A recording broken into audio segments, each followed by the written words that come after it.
Welcome back to Coffee and a Cold Case, everybody. It is Monday morning, and it's great to be back in the cafe with all you beautiful people. Thank you so much for joining us today. I hope you all had a great weekend and you're having a great start to your week. It is wonderful to see you all again today. Again, guys, we're looking into another cold case. Grab your cup of Joe. Let's do this thing. It's the Burger Chef murders. It's an old one, guys, and quite a strange one as well. Let's see if we can come up with anything on this. I appreciate you all joining us today. Again, please make sure to hit the like button, share this out. Mama Bear will be joining me here shortly, and please make sure to jump on over and hit the like button. Subscribe if you have not yet over there too. Please and thank you. I appreciate that so very much. Again, great to be here with you all, guys. You know the drill. Let's do this thing. Here we go. Here we go.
Okay, welcome back again. Great to see you guys so very much.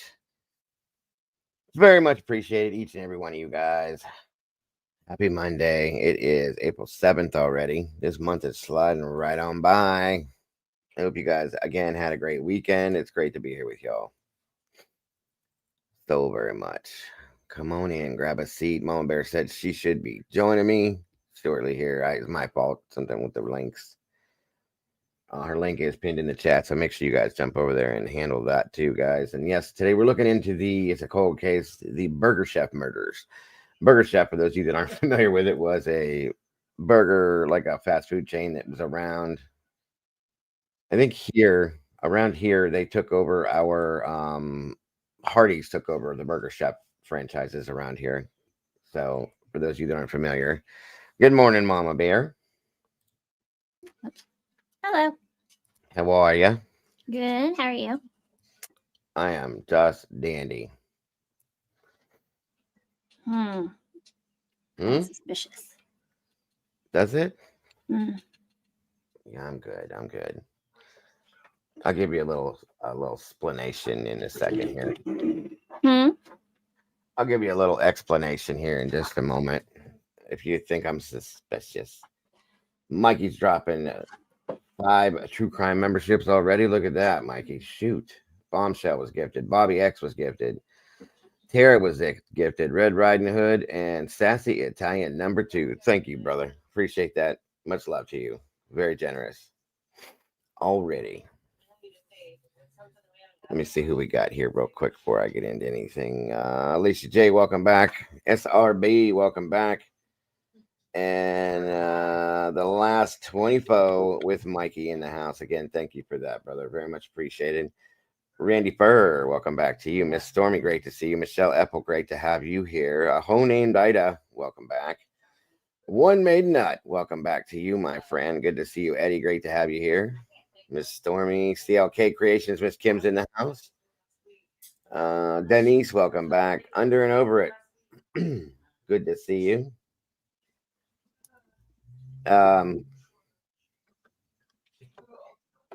Chris Dohaney, welcome back to you. Great to see you. Let me see if I missed anybody. Moonlit Baby's in the house. Welcome back. The lovely Miss Wisdom Speaks. Wonderful to see you as well. Come on in, everybody. Come on in. Michelle Apple. Let me see. Let me see. Let me see.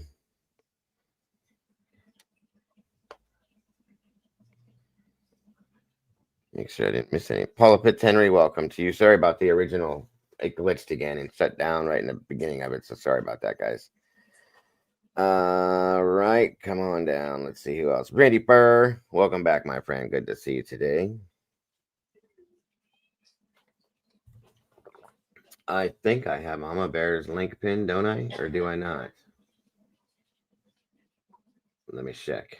Let me check. Let me check. Check. Yeah, that should be Mama Bear's link. Yeah, it takes me to her channel. That would be Mama Bear's link pinned at the top of the chat. That way everybody can hop on over and say hello to the lovely Miss Mama Bear and like it over there too. Morning, Trish Crow. Good to see you. I click on it. It takes me to Denise's channel. Really? Mm-hmm. I clicked and it took me to you, but hold on.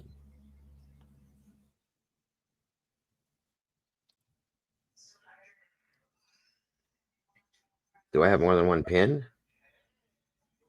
I just see Denise. I don't know what that is. Message deleted. Sorry, guys. Well, I had it pinned. I went. Okay. Sorry. I don't know. This could have been from before. Give me a second here. Sorry, I was a little frazzled this morning, so I may have made some mistakes. No worries. I will fix them right now. That's what it looks like, Stormy. Her comment was pinned on accident. I apologize. I must have double clicked on something or something like that. Let me try this again. You guys know if I get off sideways a little bit, I do goofy things, so I'm sorry. Let me try it one more time. See if that works now. Replace pinned message. Okay. Does that work? Is that better? Yes. Okay. It was weird because I clicked on it. Maybe there was another one over top of it or something, whatever. Yeah, I don't know. I got it. It's fine. We're good. Like I said, if I start swimming in my head with anything, I start making mistakes. So my apologies, everyone. Come on in, grab a seat. Ray Knightley, welcome to you. Great to see you. Mama Bear, how long have we been doing this? Oh. See, before you were monetized, so probably close to 3 years. Right. When I first started, it was kind of a hobby thing, right? I just started off kind of like a hobby. Yeah. Per se. Yeah. Yeah. And then the channel became monetized, and yippee, it happened, so be it. And then moving forward, it kind of became, I guess, since I'm going for disability, guys, because I'm hurt. Years ago, I got hurt, so and so forth, and I don't have an income. It kind of became a job for me, per se, because YouTube creators get a paycheck from YouTube when they're monetized. So it's my measly little pitiful income that I have that buys me a loaf of bread here or there or whatever, helps my wife with her job, so on and so forth. But anyway, and that's the way it's been for years now. Nothing more, nothing less. And I've always done the same things, true crime stuff, right? I mean, together, that's what we've always done. Yeah. And I've not changed anything, right? I've been the same person doing the same stuff for 3 years now. Yeah. 3 plus, I'm going to say. I thought, okay.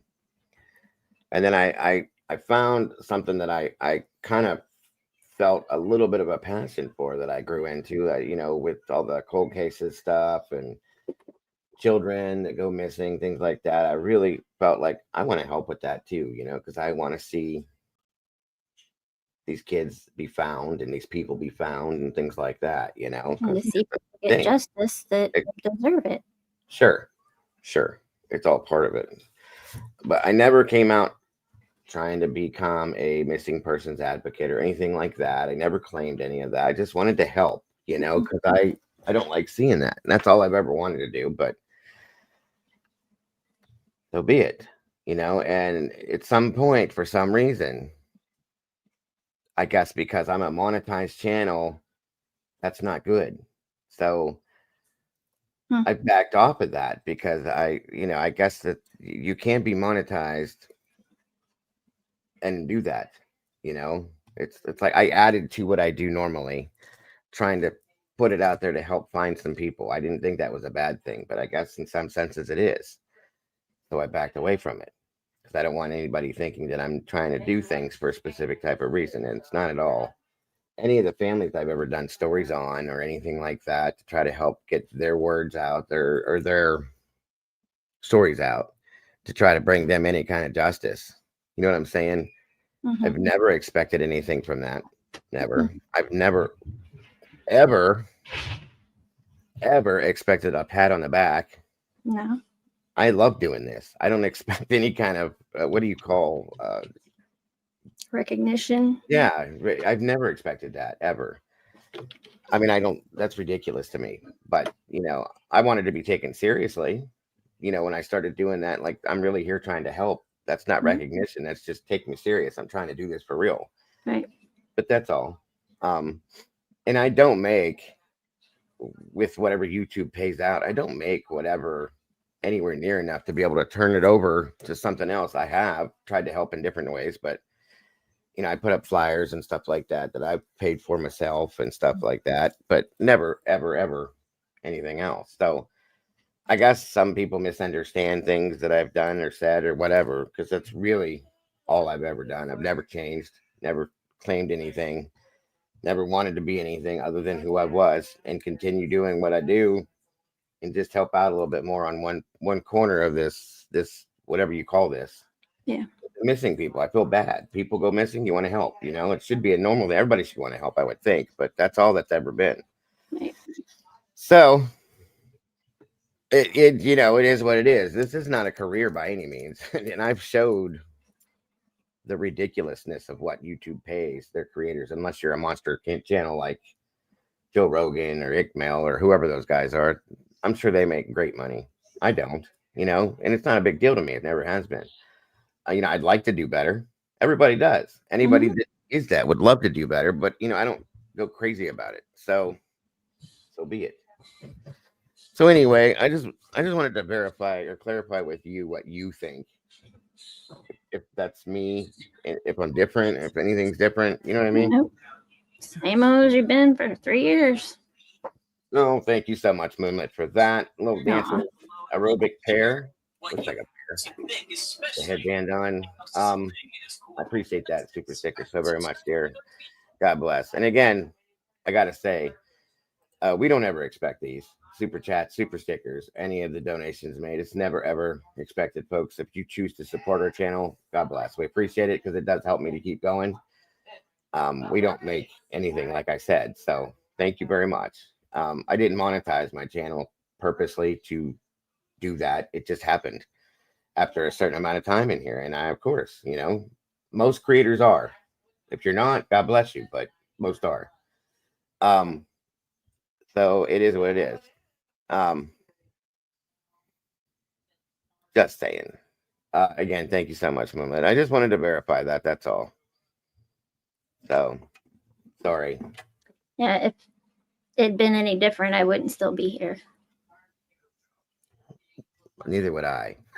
Just that way, I wouldn't want that either. But anyway, I'm just saying, if you were about the money and the other stuff, I wouldn't be here. If I was about the money, I'd have money. Yeah. I would imagine, and it's whatever. So be it. Yeah. I do this because I want to do this. I do this because I really love doing this. Granted, it's nice to get a little allowance from YouTube once a month. It's like I said. Yeah. That's all it really is. So whatever. Anyway, I just, it doesn't make any difference, but just wanted to make sure that was clarified. Whispers Yep. Podcast, congratulations for being a member for 2 months. That's amazing. Thank you so much for that. Happy day anniversary to you. Welcome, Miss Taylor. Good to see you. Under and over it, great to see you. Miss Kim with CLK Creations, welcome back to you. SRBBBBB and Miss Cassie, good to see you. Miss Stormy. I guess I will have to do that, Taylor. I'll have to do that. I gotta join Miss Stormy's trivia thing too.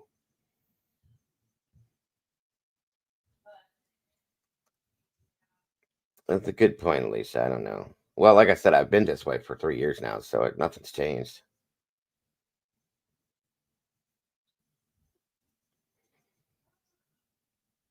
And I wasn't explaining that because I want anybody to donate to me, guys. I was just explaining that that's just who I've always been. It's nothing's any different. So everybody that has come on board here in the community has known me for the same content and person I am. Granted, we've gone back to Idaho recently because there's news in Idaho to talk about more than we had for a while, but that's all that's changed, really. I'm still doing the same stuff, and I added the cold case thing because I love this. I really enjoy doing the cold case stories a lot. Yes, Moonlit. I probably absolutely will, to be honest with you. If that goes retroactive to that situation, there's going to be some things I'm going to be doing to help out in other areas that I am not able to do. And I'll be able to donate to certain things, which will be amazing. I can't wait. Official. Good to see you. Yeah, guys, sorry the stream went down from the very beginning because it was one of the StreamYard was bugging, SRB. It was bugging. It was one of them stupid glitches. It started and then it just shut down. So my apologies to everybody that came in the first time. So sorry about that. Have you heard? I think you have. I think we talked about this before, Bear. The Burger Chef murders. Mm-hmm. You remember? Okay. It's down the street from me. Yeah, that's what I thought. Somebody sent this to me, and I know we had talked about it a long time back, but this one's pretty interesting. Again, for anybody that bugging, yes. For Idaho, good to see you. Trish Crow. If I didn't say hi to you guys, I'm sorry. I'm trying to catch up now. Yes, we're working on getting Mama Bear monetized right now. She's almost there. Almost there. Has your watch hours gone up at all? Mm-hmm. They were 6:10 this morning. Yes. So we're getting there. Yep. We're doing it, guys. We're doing it. That is awesome. See, this community is awesome. Thank you guys for helping in that aspect all the way around. I love it. She does too. She appreciates. I thought I would let her talk. Yeah. Good for you. Good for you, Bear. And guys, share this out. Make sure to hit the like button here and make sure you jump on over. The link is pinned to the top of the chat the right way now. And hit that like button for Mama Bear, please. And thank you if you would. I appreciate that very much. Yeah, it's definitely. She deserves it, guys. She started this channel up 3 years ago, little after me. Yeah. And her life has been chaos, and she's been here and she's been working and she's been doing this, and now it's her turn. So yes. Thank you, Stormy. You guys are welcome to join our Discord and hang out with all these awesome peeps in there. You get to hang out with the moderators and all the meatballs, myself included. I jump in there every so often too. It's a good time, guys. So please check it out if you will. Thank you, Stormy, for that. All you got to do is send an email off to Miss Brandy B, the OG, at mama350@AOL.com. Title it Discord, link, and state your YouTube name so we know who you are, of course. And we'll get you in there. And if that doesn't work, I believe that Wisdom Speaks can help you out too.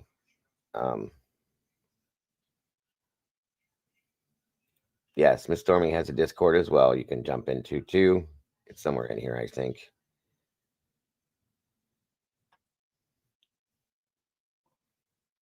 Let me see here. So the Burger Chef murders, like I said, is a crazy situation. Wild case, completely unsolved still. Very weird. And like I said, for those of you that aren't familiar, Burger Chef, Used to be like a Burger King, McDonald's, Hardee's. Here in Ohio, Burger Chef they were all replaced with Hardee's. Here, I do believe. Yeah, it was Hardee's. Um, yes, it is the. Somebody caught it. Somebody caught it. Official got it. The Jersey Shore. Cabs here. Yes, that's it. Got it. You know where that came from? For anybody that's curious, the meatballs. Um, because my name's Dago. I'm Italian, obviously, and somebody was talking about it in the very, very beginning and said something about because all of my mods at the time were meatballs. Listen to me. And if you remember Jersey Shore, somebody threw the whole thing out there, and it just stuck. And after that, everybody became meatballs. Yeah. Jabs here. And yes, I did watch the show just because you had to. It was so funny. All right. I worked at Hardee's when I was 16, Randy. Yeah, I miss Hardee's. We don't have it anymore. Our Hardee's here was replaced with Arby's now. And Arby's is okay, but Hardee's was the best. I loved it. Trish, if you want to send, is Brandy in here? Did I see her? No. I don't think so. Stop being a muff cabbage. A muff is full. Oh my god. Oh yeah. Is she in here? I don't think. I don't think so. Okay, Miss Sherry. We need to figure out just a regular link that we can pin and just have it. Well, no, that's true. It works better this way. Mm-hmm. Yes, Hardee's is the same as Carl's Jr. Official. Are we doing this? Sherry, are you doing it too? Let me see if Brandy's busy and if she's all right. Hold on here real quick.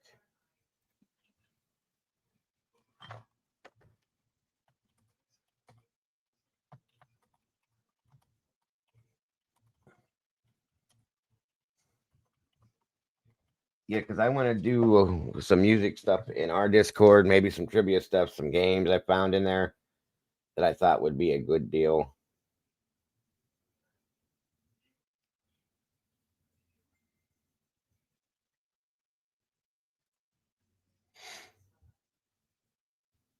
Well, Wisdom said she can. Are you okay with it, Sherry? I don't want to put you out. If you want to, you can. If you're comfortable with it, please. Miss Sherry, Wisdom Speaks will put something in here in the chat in a second, and you can go through her to get into the Discord that way. Sometimes Brandy gets busy. Plus, they've had some storms and stuff, so I don't know how they're doing down there. Yeah, so Hardee's is now what Burger Chef? Burger Chef that used to be just a plain old like McDonald's burgers and fries. Really, I can't remember. I know I liked it, but I don't remember too much of it. Okay, so if you are interested in jumping into the Discord, you can send an email right here to that email right there, jamesonsherry@gmail.com. Okay, put it in there for it's Discord. Put in there the name that you have here in the channel, and then she will send you a link back via email, and you'll be in. Yeah, it was good. It was good, Kim. I remember. It was good. We had Burger Chef back then and Red Barn. Anybody remember Red Barn? Name's Castle. White Castle official. That White Castle's another place. Different, completely different. White Castle, yeah. They got the little tiny sliders. I think we have one in Cincinnati here. The only one that's the only one I know of in Ohio. I haven't had those in years and years. They sell them at Aldi's and a lot of grocery stores. You can buy frozen, pre-made. Soggy bread, yep. White Castle. You guys remember? Randy remembers it. Did you guys have Red Barns in Indiana, Mama Bear? It doesn't sound familiar. No, big red building. I don't think so. And it literally looked like a barn. But yeah, we still have one of the buildings here. It's now called Chat and Chew, but the White Castle burgers are good. I like them. It's weird because I'd rather have them frozen in the grocery store than the fresh ones, if that makes any sense. Okay. Sounds like a plan, Taylor. Their fries aren't the greatest. They've got little chicken sliders too, I guess.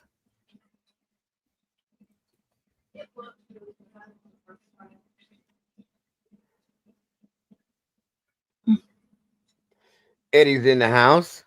Eddie, one made night. You missed it last night, buddy. It's all right. We'll be here tonight.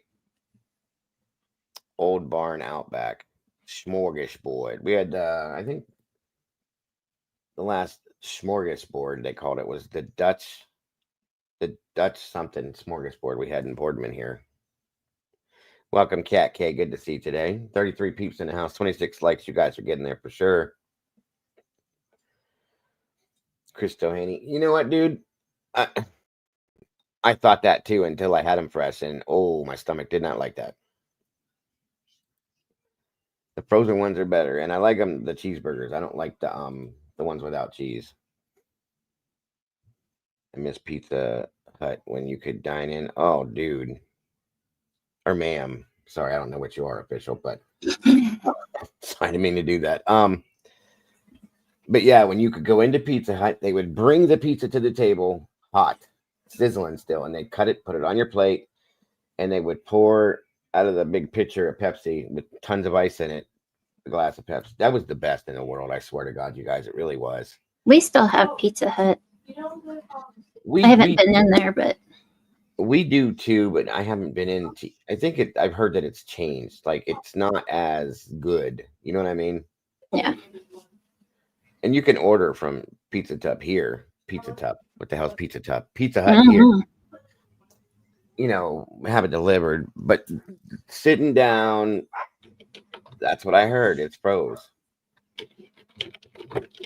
And it's not as good. Even if you order the original pan pizza, it's still not good. You're a man. Okay, good. Good.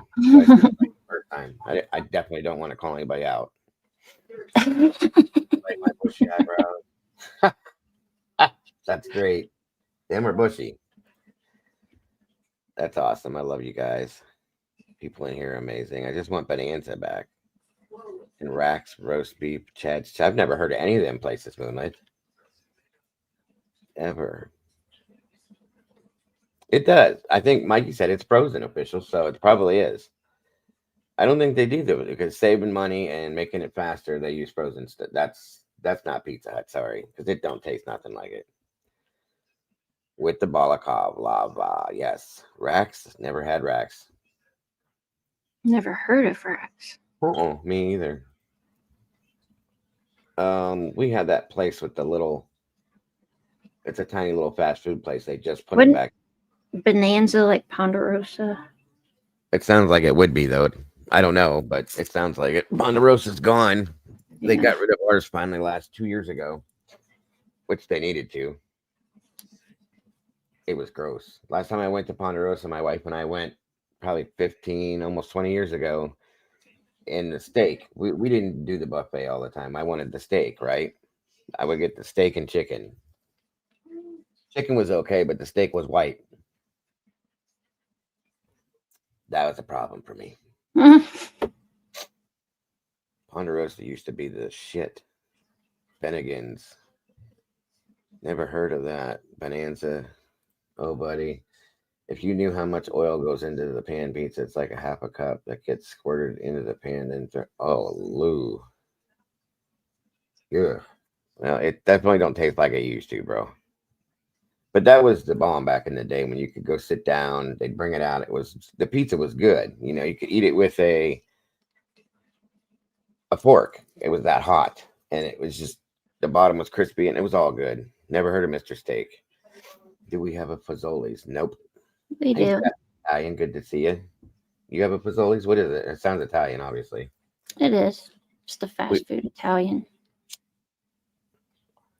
You can't make Italian fast food. That don't make no sense. What's up, Peaky? Yep, you go up to the register, you look at the menu, you pick your stuff, and yeah. And it's fast? Like, so, what do they sell food-wise? Spaghetti, fettuccine Alfredo, penne, pasta stuff. I don't know. I haven't been there in years. Nope. You the cannot. Breadsticks were good. Okay, I'll give you breadsticks or pizza or something like, or a turnover, but no. Pasta and like, hell no, you can't make that fast like that. That's crazy.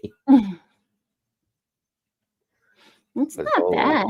I just haven't been there because it's in Avon, so it's a town over. SRB's heard about it, and she's here with me. Never heard of it. Phil's in the house. How are you feeling today, Miss Phil? Please tell me you're okay. I was thinking about you all day after that. I had everybody here praying for you, too. I hope you're doing all right. Thank you for joining us. Abdawa's Big Boy. I remember Big Boys. Buca de Beppo, we have in the state. Not one nearby me, though. I hope so, Phil. Pay attention. If something ain't right, please go get checked. That's all I'm saying. Puka, what did you just say? Puka de who? Buca de Beppo. Buca de Beppo. Never heard of that. I had him a couple times. I wasn't thrilled, but maybe it's because it was real Italian instead of fake Italian. Authentic Italian is the bomb.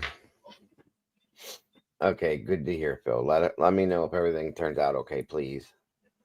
Buca, yum. She knows. How come you have all these ideas, or you know all these places? I know why, because you're closer to Mama Bear than I am. So you guys are probably sharing that border thing. And okay, never heard. We have a margaritas here, and of course, I hate even saying this out loud. Olive Garden.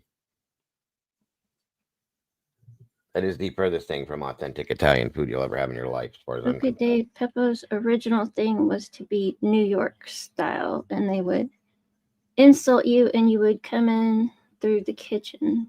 The bathrooms have pictures of Sinatra and lots of hairspray.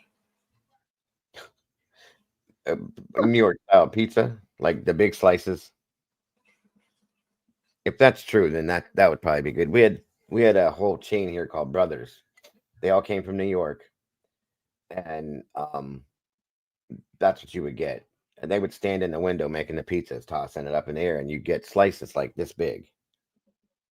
And it was about that thick. It wasn't that super thick stuff, and it was good. It was really good. New York style pizzas, the bomb. At least to me. We have Little Italy. Said no, New York style, like being rude in a funny way. They also had a Pope room upstairs. That was special. It sounds like it. Oh, there you go. Zuppa Discona. Good stuff, Chris. Now that is something that Olive Garden does. Their soups aren't bad. I'll say that. The breadsticks are good. Their salad turns out okay, but their food is gone by the wayside. You used to get, what was that thing called? Because I never knew what I wanted at Olive Garden. So we would sometimes get the tour of Italy, which was a few different things. Nope. Okay. You having trouble seeing too, Phil? Come on now. Olive Garden has just gotten caca. Yeah. And you wait 2 hours to get in there. At least at ours. Their lines are stupid. You're right. Sausage and peppers. Rustica. Oh, dude, you're killing me, Chris. Pepper and egg sandwiches. We have in Cleveland here. We have a place called Little Italy. There's probably 3 restaurants within Little Italy that are absolutely to die for. Period. You can walk up to the one restaurant, and there's a window, and they're standing there making cannolis and all their pastries and stuff in the window. The cannolis are like probably that big around round, and they're overflowing. And my God, they're so good. So good. Sausage and peppers. Yes, it is so good. Yeah, official. We have Cheesecake Factory. We have one of those here too. That's about the best thing from their cat. My wife loves their breadsticks and salad too. She Trish, buys you the. sound like me. Authentic Mexican or steakhouse any day. My wife is all about the authentic Mexican. That's her favorite. My favorite is Asian. Texas Roadhouse is probably the best steakhouse around here. Someone want to go to the doctor? Tomboys in the house. Nope, sorry. That's what my wife says too. Official with Olive Garden, the unlimited salad and breadsticks, because their salad is good. Texas Roadhouse is probably my favorite place around here outside of Asian food. We have a place here called Mizu's, and it's Japanese steakhouse, um, where they cook at your table type thing. And they do the hibachi and they do sushi stuffs. And the hibachi is like, I love it. I could eat it every day, all day. It's stupid expensive though, so we don't ever eat there. Thai food. I've tried a little bite of Thai before. I've never had like a full meal that was Thai, so I don't really know how to explain if I like it or not. I've had some $60 to $70 steaks that don't compare to Roadhouse steaks. It's what, yeah, they're whatever they do with their steaks are good. They're good. Thank you, Randy. God, I really hate delivering DoorDash to high schools. I bet that's a pain in the butt, Sassy. Thank you for being here again. Hibachi grills are the best in the world to me. They are the best foods. Thai is yummy, pad Thai, and the sweet and sour soup. Tell you the first time I went to, we had a Japanese steakhouse. It was called Yamato's, and they were cooking at the table. And you pick a meal. I think I got steak and shrimp or something, and it comes with rice, and then you get the hibachi steak and shrimp cooked, and they do a salad, which it's just a little salad, and you get ginger dressing, which is good. I like that, and then you get a bowl of soup. They put the soup in front of me, and I remember looking down, and it was a big bowl about that big. It was all broth with one mushroom and one bean sprout in it, floating. And I just looked at it and was like, so it's a bowl of broth, and it literally had one mushroom and one piece of green bean sprout or something. The broth was good. Don't get me wrong. Yes, Yamato's RCR Yamato's. I think it's closed now, but the dressing was amazing. I loved it. We bought it. We found it and bought it at the Giant Eagle here. Be careful, Sassy. 45 minutes. So it was a chain out here. I think ours is closed because I think that the other place, Mizu, took over the business because it just tastes better. All right. Guess we should get things a movement. Um, now that we've all gotten ourselves nice and hungry. Still here, Bear? Or did you take off to go eat something? No, I'm here. Okay.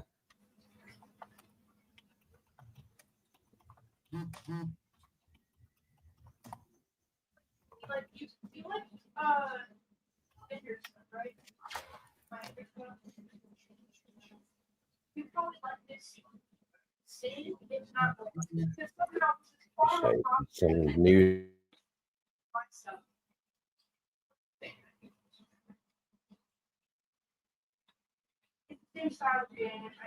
And this has been, let's see, we're at 46 years. This case is cold. It's crazy. Mm-hmm. There might be my daughter in the background, Chris. I don't know. Can you hear? I hear her, but it's okay. Doesn't bother me. There you go. You got the Wong soup. That was good, Critical. Good to see you. All right, guys, I'm gonna start this off like I do with these cases with some form of a news break on it, and 40 years since 4 teens went missing from a burger chef in near Speedway. They were found murdered a few days later in Johnson County. The mystery has stumped investigators, but they are asking for help once again. News 8's Joe Muillo is here with a look back at what they are asking for now. Joe. Infamous case here in Indianapolis. New evidence of this 40-year-old cold case, and the family members of the victims are speaking out to make sure their loved ones aren't forgotten. These aren't just victims. That was my sister. Just 2 days after 4 teens went missing from a burger chef on Crawfordsville Road near Speedway, their bodies were discovered here, off a back road near Route 37 in rural Johnson County. The teenagers were killed, 2 shot in the head, another beaten, and another found with a knife in her chest. To this day, the case is considered unsolved, and the memory of that weekend hasn't faded either. Almost like you're a zombie immediately. Reality stops and you're floating. It's easy to keep a 40-year-old secret if nobody talks about it. The state police detective now overseeing the burger chef case is First Sergeant Bill Dalton. They decided to release this picture, new evidence of a knife found in one of the victims. So that's not a knife that somebody carried in there. That's a knife that is carried, or most likely carried in a sheath. So, which is distinctive. The only way this case gets solved is with new leads. But if it becomes the topic or the point of discussion, and everybody is talking about the burger chef murders again, then holding that secret becomes a little bit more difficult. We don't have all the answers. And there's someone out there that does. Police say if you think that knife looks familiar or if it jogs your memory of someone carrying a sheath around, call Crime Stoppers 317-262-TIPS. They're still listening, and leads are still trying to get solved, or the case is still trying to get solved. Joe Muillo, Wish TV, News 8. I'm pretty sure that they're not going to carry a sheath around from a knife from 46 years ago. Huh? What? I missed that. And I'm pretty sure people aren't going to be carrying the same sheath around from a knife that they had from 46 years ago. Lord, I'd hope not. But I mean, they said they found the knife inside one of the victims. Why are we just now talking about this 46 years later? That's crazy. Welcome, musical. Good to see you today. hello. It is very sad. They were just kids. They were just kids, you know. And this didn't have to happen. It didn't. It is very strange, Eddie. I thought that's so myself, but I don't think he knew what to say. That's probably why. Yes, Alicia, more sheaths. All right, guys. Let me get this rolling, and then we got some more new stuff after the fact for you guys. It's just it's been so long. It blows my mind that The safe was empty, right? I think so. Yeah. Yeah. That's the problem. So it was there was a lot of different theories on this, that it was an inside job and this and that, everything else. Now there's witnesses, and from my understanding, they tore the building down finally a year ago. A little over a year ago, I think. Really?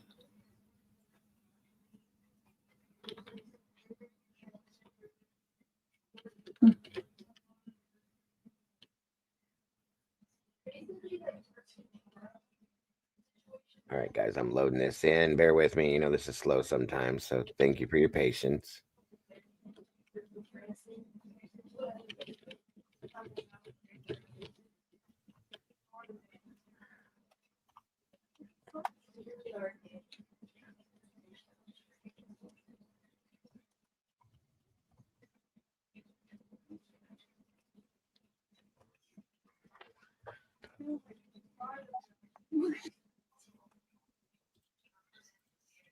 I was 4 years old when this went down.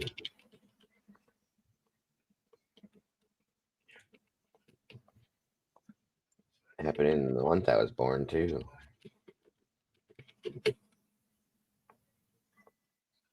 All right, here we go.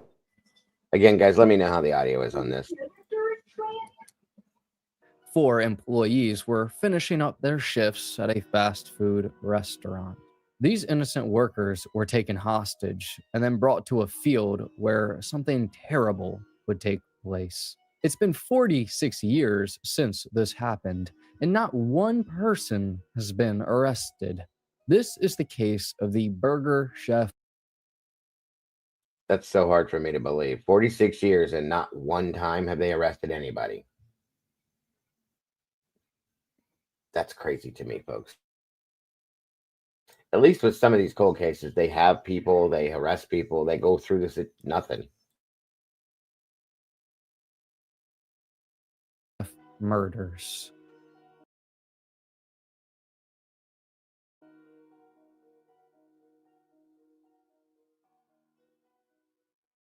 Hello, friend, and welcome to High Time Crime. My name's Joel, and on here I specialize in true crime and also dabbing into philosophy. Now you can become whatever it is that you truly want to be. Funburger's going to put a smile. The owner of Burger Chef decided to sell the restaurant chain, the name and trademark, to Hardee's. And by 1996, the last Burger Chef restaurant closed. I do wonder what they tasted like, but here's a Burger Chef commercial to give you an idea of what it was like. It's Burger Chef and Jeff. Rooting burgers, no one's happy here. Even the dogs frown. Not for long, Jeff. My new Funburger's going to put a smile on every face. Puzzling pickles, what's a fun burger? Well, it's a delicious burger with a smile on the wrapper and a prize inside, like this flying top. Or maybe a dune buggy. Yes, or perhaps a bubble pipe. The Funburger with a surprise prize, only at Burger Chef. Incrediburgable. But anyway, back to the Burger Chef located on 5725 Crawfordsville Road. Once again, there were 4 employees inside. You had 20-year-old Jane Freet, the assistant manager. The cook on grill.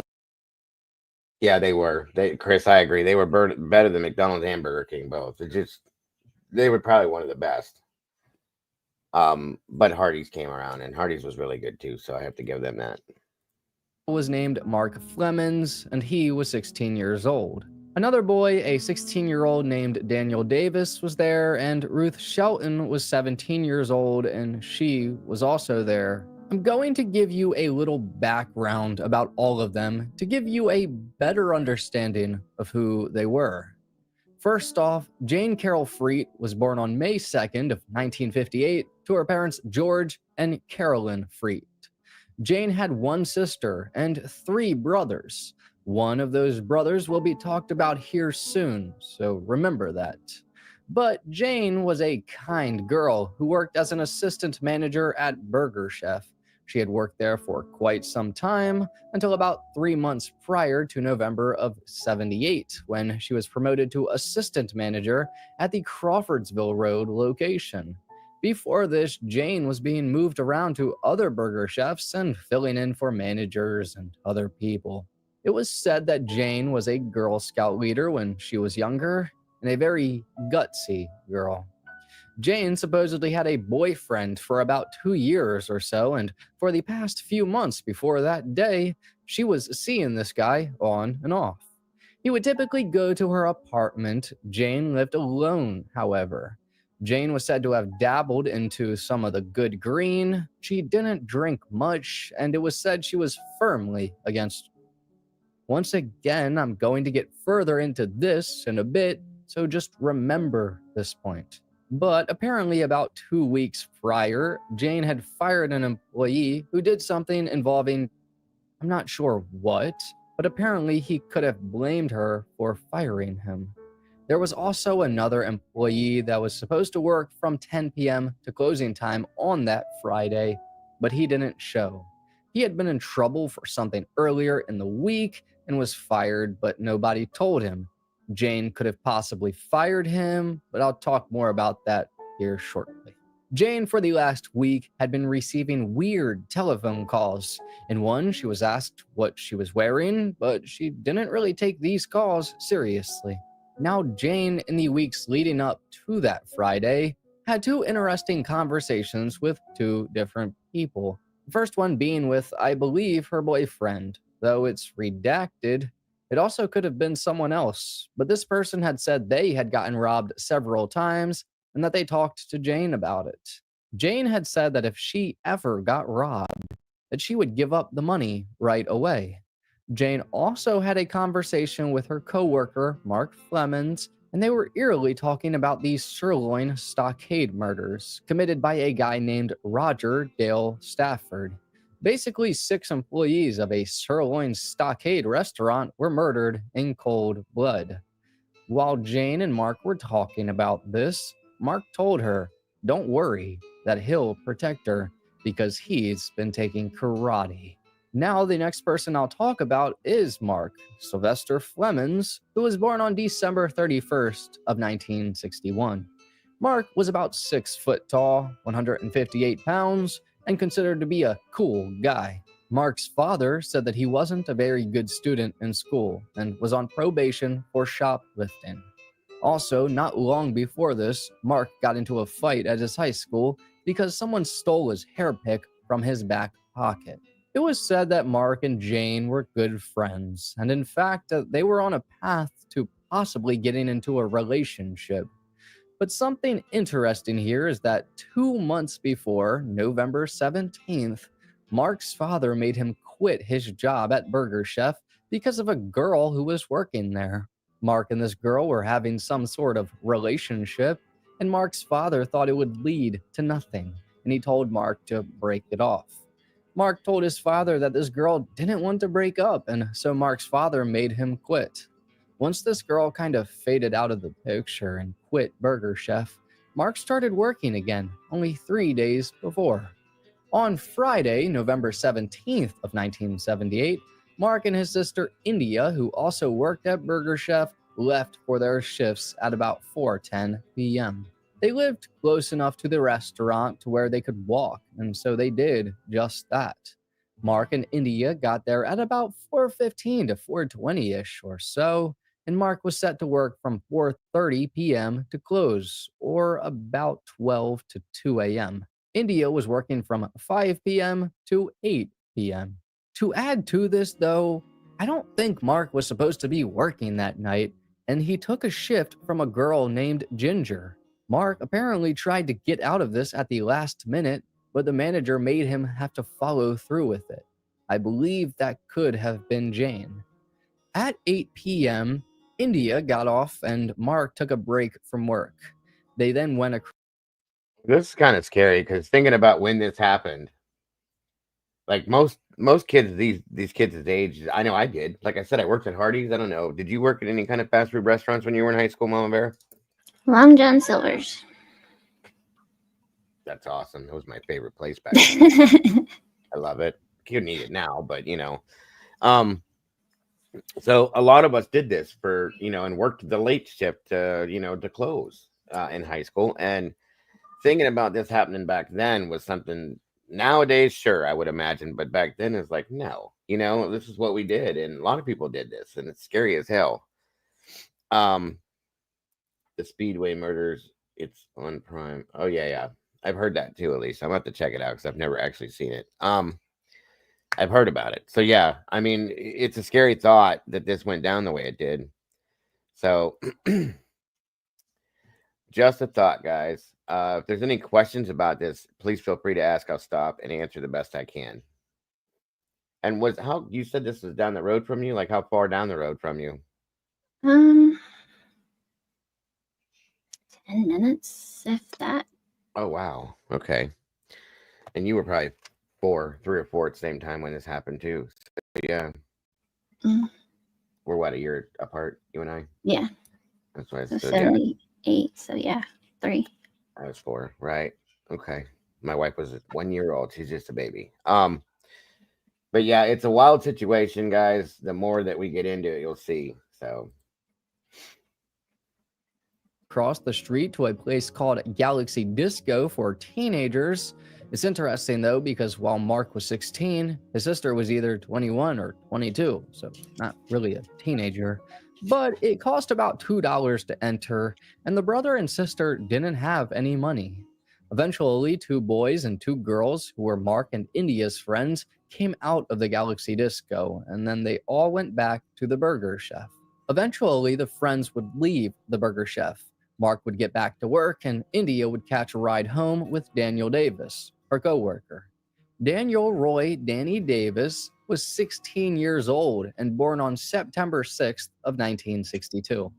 It was said that he didn't have many friends and that he was somewhat of a loner. Danny, in the afternoon, would typically take a computer course at the high school he went to. Well, that high school bused them to another school, but close enough. Dan would usually drive from school right to Burger Chef. It was said he was really into photography and even had a photo lab in his house. He loved reading books and modeling airplanes. Dan was also a member of the Civil Air Patrol, which, according to Wikipedia, is a congressionally chartered, federally supported, non-profit corporation that serves as the official civilian auxiliary of the United States Air Force. Dan wanted to join the Air Force as soon as he would graduate from high school, where he averaged to be.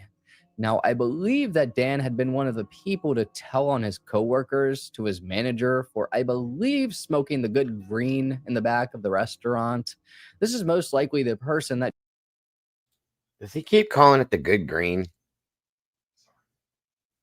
That's what he's saying, good green. I know what he's referring to. This dude's kind of funny. Jane had fired about 2 weeks before. It says something about this in the FBI report, but most of the information is redacted. Also, Dan's mother wanted him to quit this job and find a new one closer to where they lived, but he insisted that he liked it there. On Friday, November 17th of 1978, Dan, at about 9:45 p.m., called his family from work and asked if he could stay late or until midnight to help out his coworkers because they were down a person at work, and also that he needed the hours to earn money for Christmas presents. His parents told him that this was okay, and this was the last time that they would ever talk. Now, the last person inside of Burger Chef was the 17-year-old girl, Ruth Ellen Shelton, who was born on December 19th of 1960. Ruth was about 5'4" and 85 to 90 pounds. She was a small girl and a junior in high school. Ruth was on the honor rolls list and never even so much as had a boyfriend. She kinda had this little fling with a boy from her church youth camp, but it never really went anywhere.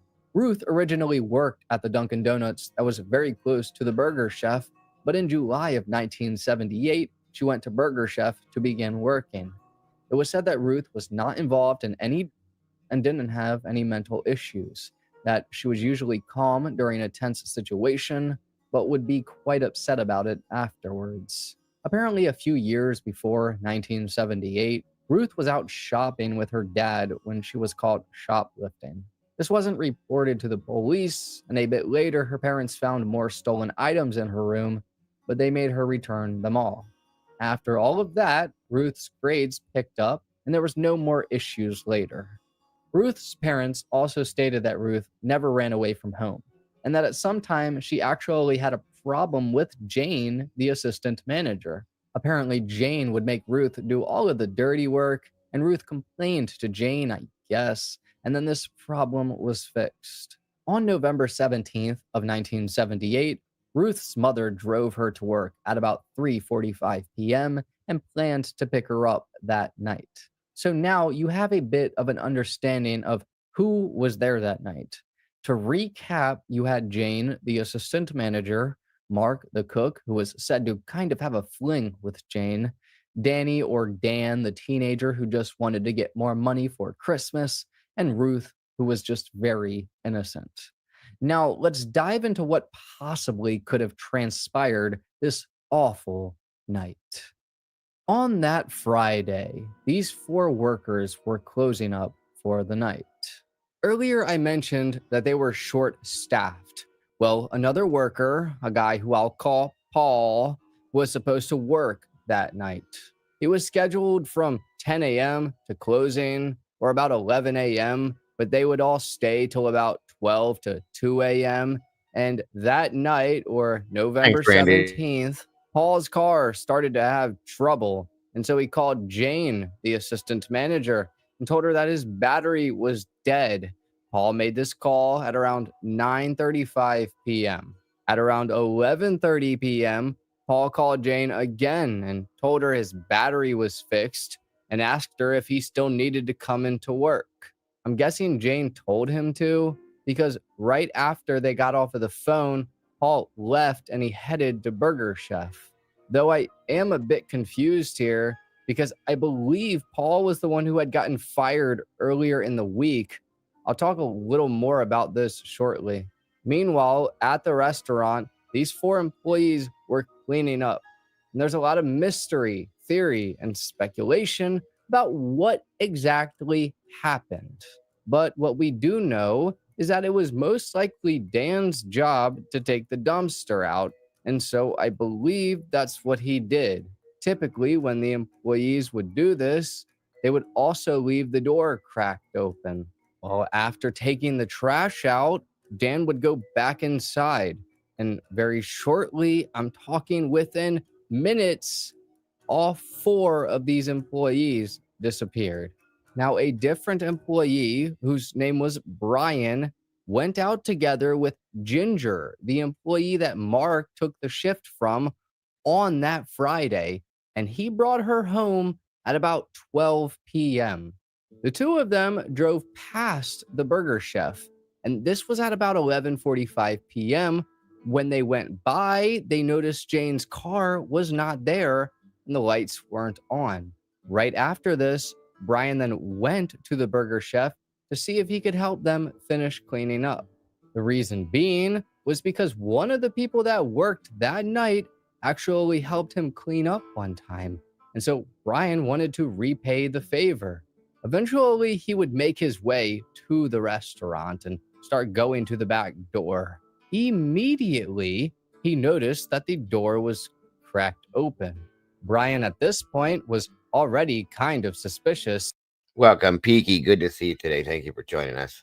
Because it was normally closed. So he then went inside, and immediately he could tell that something was very wrong.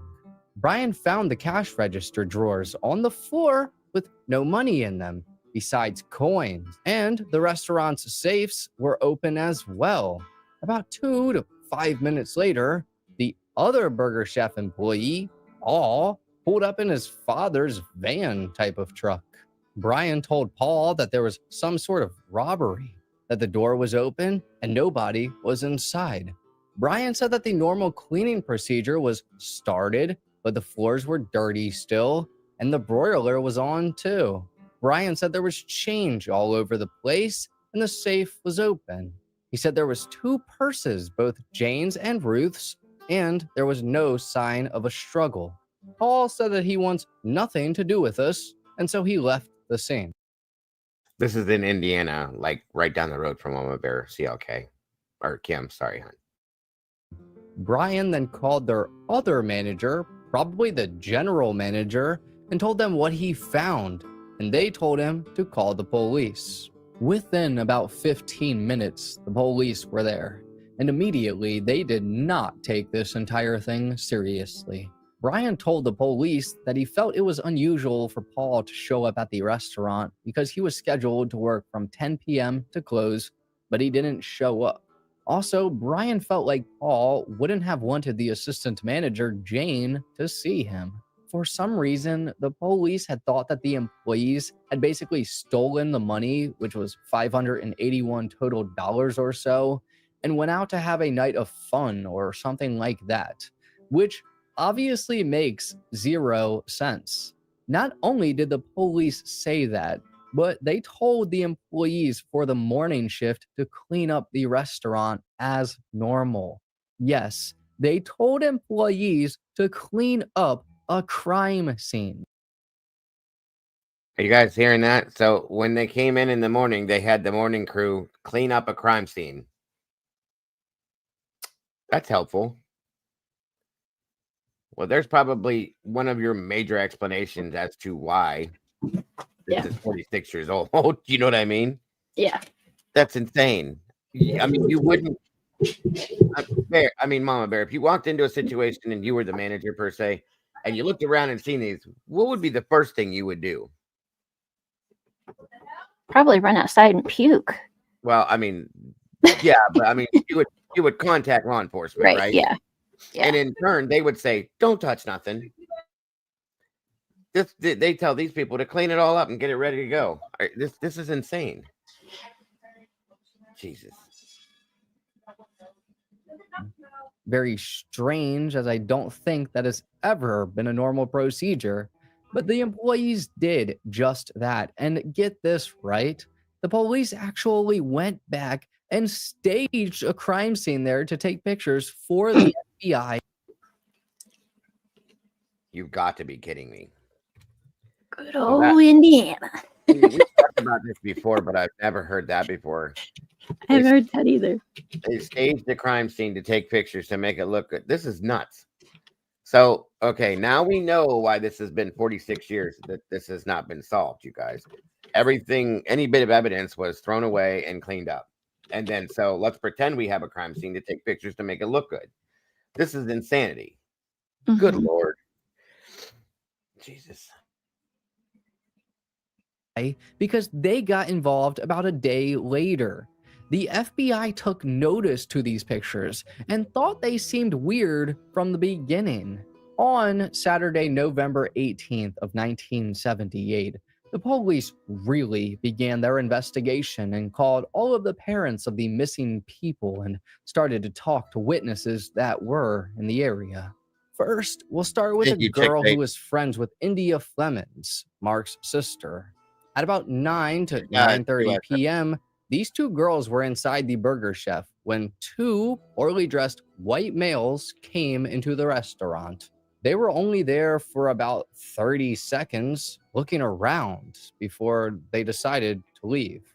This girl only noticed these men because they were dirty and dressed like it. The next witness was a guy who was friends with Mark Flemings. He was actually there at the restaurant with India and her friend at the time, but he said he didn't see the guys. I also don't know his name, and it's not super relevant, but basically this guy and Mark planned to meet up at 11:30 to 11:45 p.m. to walk home together on that Friday. This guy was having fun at the Galaxy Disco for teenagers, and at about 11:55 p.m., he left the disco and he started to walk towards the Burger Chef. He noticed that the lights were on and he saw two males standing in the counter area, and he said that they were around the same height, but they weren't dressed in Burger Chef outfits like the employees typically would be. When this friend of Mark's saw the light on, he felt relieved because he wanted to walk home with Mark. And so he started to jog over to the restaurant. By this time, the friend had gotten to the restaurant, and it couldn't have been just a minute or so. He looked inside and saw no one. The friend then went to the back side of the restaurant and noticed the door was completely open. The friend began calling out for Mark several times, but no one responded. His friend said that the parking lot was empty except for Jane Freet's car and a Ford Pinto station wagon, which was Dan's car. Now, Jane's car being there at that moment is interesting, and we'll dive deep into that here shortly. There were three other witnesses: a mother, her daughter, and the daughter's friend. The mother was picking her daughter up from Dunkin' Donuts after the daughter and her friend were at a roller skating party. The mother got to Dunkin' Donuts and went inside to get some donuts. And she saw a four-door station wagon pull into the Dunkin' Donuts parking lot and face the Burger Chef restaurant. Inside were two white guys who appeared to be off-putting. The The mother said that the car was also old and junky, and after being inside of Duncan for about 5 minutes, the mother went back to her car. The daughter and her friend saw these two men, and these guys were trying to get their attention. Two more witnesses, the last ones, were a boyfriend and girlfriend. And I believe the girlfriend worked at a different business next to Dunkin' Donuts, which was located right by Burger Chef. But at about 11 p.m. or so, the girlfriend got off of work, and the boyfriend was there waiting for her. The two of them then went behind Dunkin' Donuts so that way the girlfriend could smoke a cigarette, but she realized she didn't have any matches. She asked her boyfriend to go to Burger Chef to get some matches, and so he did. He got them from Ruth Shelton. The boyfriend then went back to his girlfriend, and they went behind the Burger Chef building by the railroad tracks, so that way the girlfriend could smoke. While sitting down, all of a sudden, two guys approached them. Both parties of the couple have zero idea where the men came from. They just kind of appeared. Both of these men were white and dirty looking in a way. They were very sketchy and didn't seem right. One of the men asked the couple if they had ID, and the boyfriend responded and said no. The man then told the couple that they better get out of there because there's been a lot of vandalism in the area. The couple then got up and walked away, and when they looked back, the two men were on the railroad tracks still. Now, all of these witnesses gave a very similar description to what these men looked like, and here is the drawn composite sketches. A very interesting thing to note here is that the girlfriend that we just talked about said that the police officer that interviewed her that night kind of resembled one of the guys she saw. This is interesting because of what comes in a bit.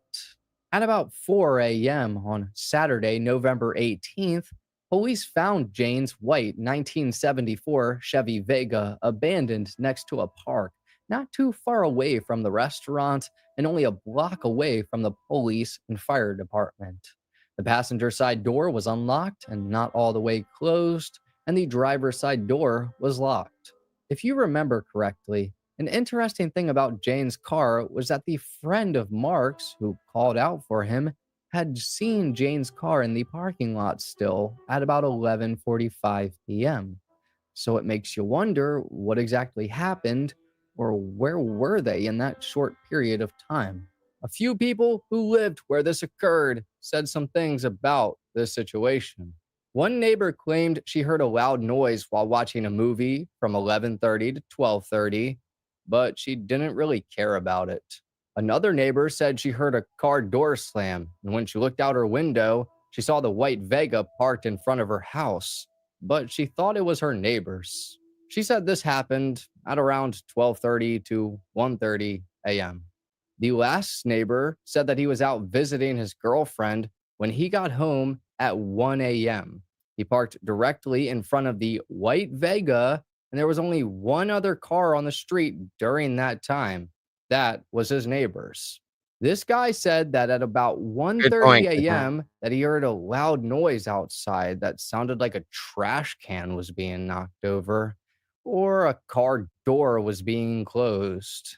On Sunday, November 19th of 1978, a couple was walking on their property in the White River Township when they discovered all four bodies of these innocent workers.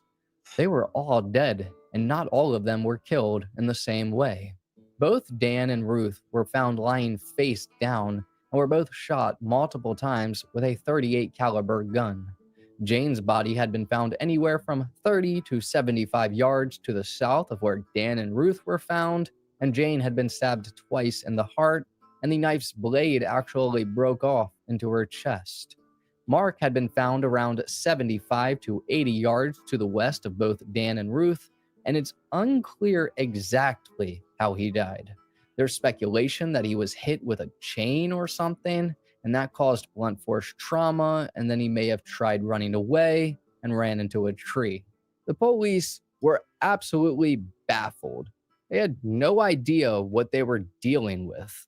And I'm now going to go over what exactly happened afterwards and the theories surrounding this case. Well, first off, a reward was put out for anyone that knew anything about what happened to these employees, and that was for $25,000. On November 20th of 1978, Ruth Shelton's father began to receive a ton of harassing phone calls. The next day, on November 21st, he received 2 more phone calls harassing him about Ruth at about 3 a.m. and then at around 8 a.m. This same day, a phone call was made anonymously through a payphone to the police and their tips hotline for this case. The caller stated that a guy with the initials PH was involved in this murder. The next day, on November 22nd, Ruth's funeral was held, so were Jane's and Danny's. This day, Ruth's father received an anonymous sympathy card, and someone who he didn't know rang his doorbell at 8:16 p.m. Mark's funeral came a few days later, on November 24th of 1978, and this same day, the police released clay busts of what the 2 men who were seen behind Burger Chef may have looked like. A couple of days would go by, and on November 29th of 1978, a huge clue appeared when a letter came in to the Indianapolis Star. This letter goes as follows: if you can talk the DA department into giving complete immunity, there are 3 persons involved in which was to be nothing more than a simple robbery. But 1 person did the shooting and 1 did the stabbing. And the 3rd person sit in the car and was very surprised. I am not the 3rd person, but I do know this person would give up and confess if you promise immunity. The 3rd person does not want your reward money, just immunity. But I would like to have it. I can tell you this, the 2 people that did the damage is no longer in Indiana. On December 3rd of 1978, a guy was held in jail because police believed him to be a suspect in the case, but he was cleared quickly. 2 days later, on December 5th of 1978, the Indianapolis Star received another letter from the same guy, and it went as follows: I don't think I will be able to help anymore. The 3rd person is now scared that even if you would give complete immunity, that they, the killers, would have someone kill the 3rd person sooner or later. But you got to believe that the 3rd person didn't know what was going to happen to the 4 kids. When they all arrive in the woods, they were just going to tie them up and leave. Supposedly there was nothing about killing them. The 3rd person tried to stop them, and supposedly while after the first child was shot, the 3rd person yelled run and got beat up for it. I wish the one that ran into the tree didn't died. That way maybe you policemen would have had these killers locked up by now. The 3 are not together and haven't been since that morning. I will not turn in the 3rd person because I believe the story I heard was the truth. I got my fingers crossed that maybe the inmate at Sin, Ohio might just know one of the killers and that maybe you'll clean this mess up yourselves without getting the 3rd person involved. But I have got a plan that if everything else fail, we might do. If you would put in the newspapers that there might be a 3rd person willing to talk, then the 2 men might just come into town to kill the 3rd person. I would be close in hand just in case. I have a gun, and I would use it on them. I'm sorry that I can't help any more than thus but break a promise. 15 days later, on December 20th of 1978, the Indiana Attorney General at the time, a guy named Theodore Sendak, was sent a letter by most likely the same guy who sent letters to the Indianapolis Star. This letter has a lot of redacted names, but reveals quite the amount. Mr. Sendak, Your Honor, here are the names of the murderers in the Burger Chef at Speedway.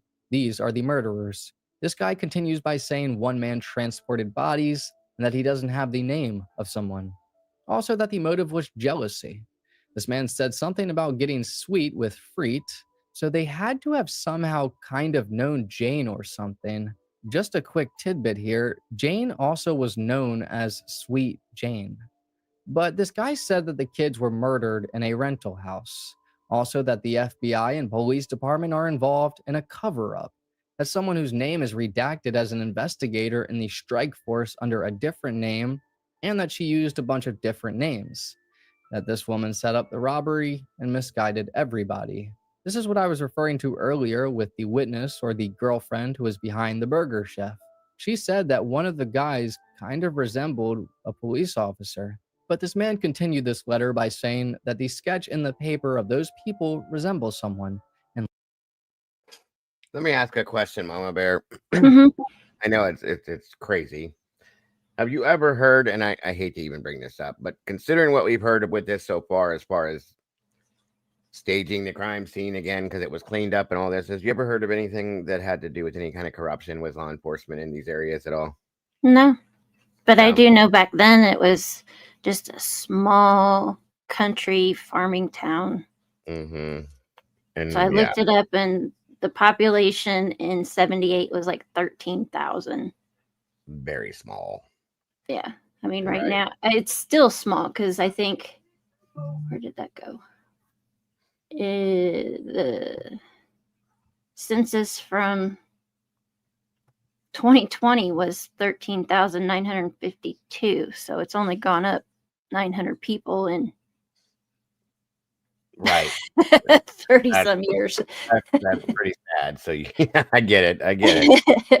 I just wondered because of the way some of these things happen. Now I know these letters people receive during situations, it's a lot of it is just somebody trying to get involved in, hmm whatever. But I just wondered out of Yeah, curiosity. no, I haven't. All right.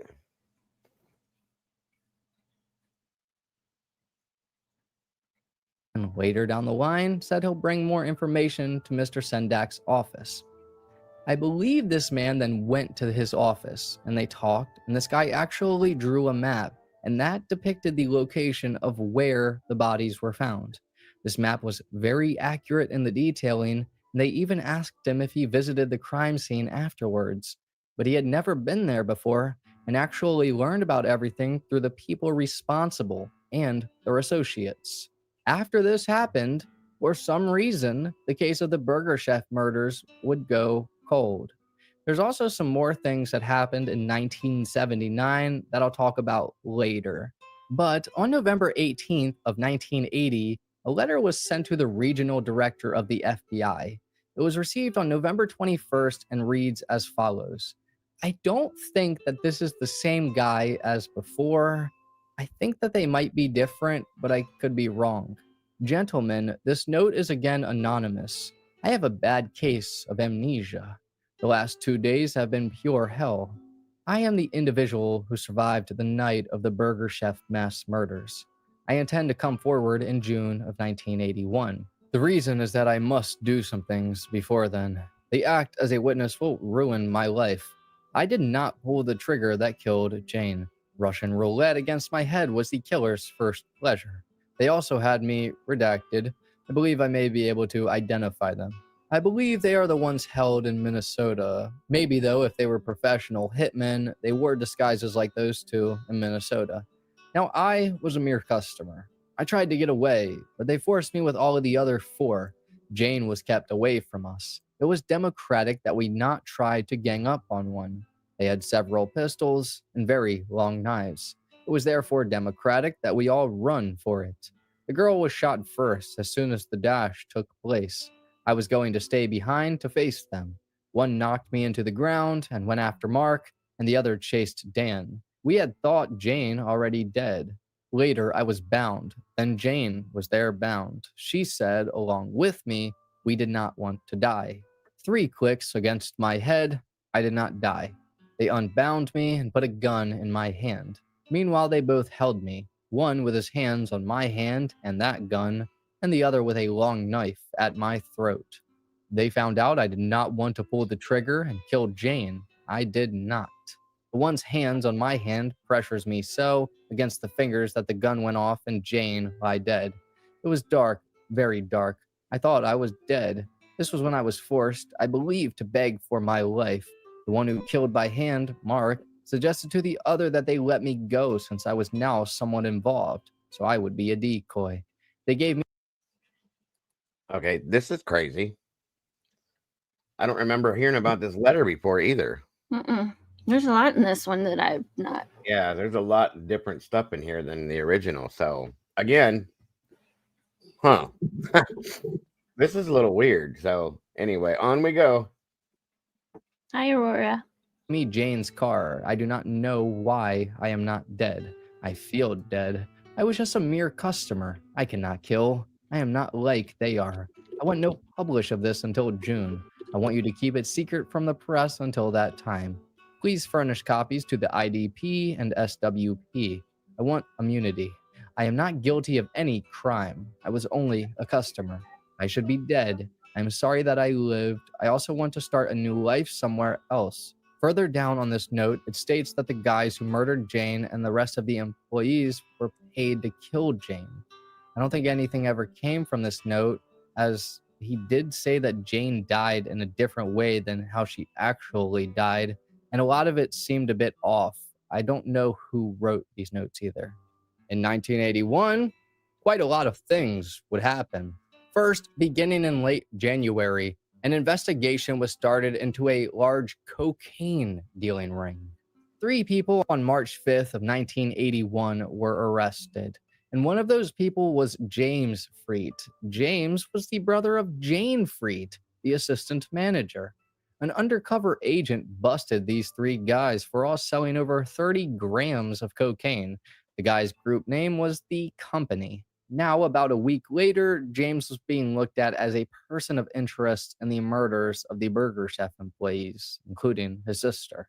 It stated that the investigators had a direct link between the murders and narcotic dealers. I think that was James and his sister's relationship. About 6 days after they started looking into James for the Burger Chef murders, they ruled him out as a suspect. Now, what's really interesting here is something that's stated and I don't believe brought back up again. The police, when they reported about James now being looked at as a suspect, said that they were informed that Mark Flemons, the Burger Chef cook, was in fear for his life a day before all of that happened. Apparently, he owed a pusher $7,000 and told a friend of his that he was afraid he would be killed if he didn't pay the money back. Very interesting, but once again, I don't think anything came from this. A common theme here. Though James was given a 6-year sentence, all of it was suspended besides 40 days, and he already served those days. So basically, he was a free man. But a few months later, on May 27th of 1980, What kind of a sentence is that? What the hell's going on with this case? I don't know. Once again, I think I understand why 46 years later there's nothing here. This is insane. Very weird. Sorry. 1981, I believe the same guy who sent the notes from earlier went to the Indianapolis office of the FBI to talk about what he knew. These conversations were taped, and I don't think they were ever released. Another very interesting thing would happen the next year in May of 1982. On Thursday, May 20th, 4 men were arrested for the Christmas Eve murder of a drug dealer. One of those men was named Kevin M. Flemons. This was Mark's older brother. Kevin pled guilty to conspiracy to commit murder, conspiracy to commit robbery, and robbery. He was sentenced to 25 years on each count, and the sentences are to run concurrently. I brought this up because of what we just talked about involving Mark. I don't know if Mark and Kevin hung out and Mark was involved in everything Kevin was doing. I really just don't know, as a lot of the people involved in this are now deceased. Also in 1982, a woman, I'm unsure of who, went to talk to the police with some knowledge about the murders. Now, a few years would go by with no real leads until November of 1984 came, and the biggest clue or evidence would come out. A guy named Donald Wayne Forrester called the Speedway investigators from the Pendleton Correctional Facility and told them he knows about what happened at the Burger Chef. This man was 34 years old in 1984, and let me give you a brief little history of Donald. I couldn't find a crazy amount of information on him, but this should give you enough to get an understanding of how horrible he was. Donald, at the age of 28, was a divorced father of 2. He had 7 sisters, and he was also a 3-time offender. He was first charged in California with, and then the charges were dismissed when the victim refused to testify. Donald was also convicted of assault and battery with intent to commit sodomy against a family member. He served a total of 6 years and 10 months in jail and was released in October of 1978, only a month before the Burger Chef murders.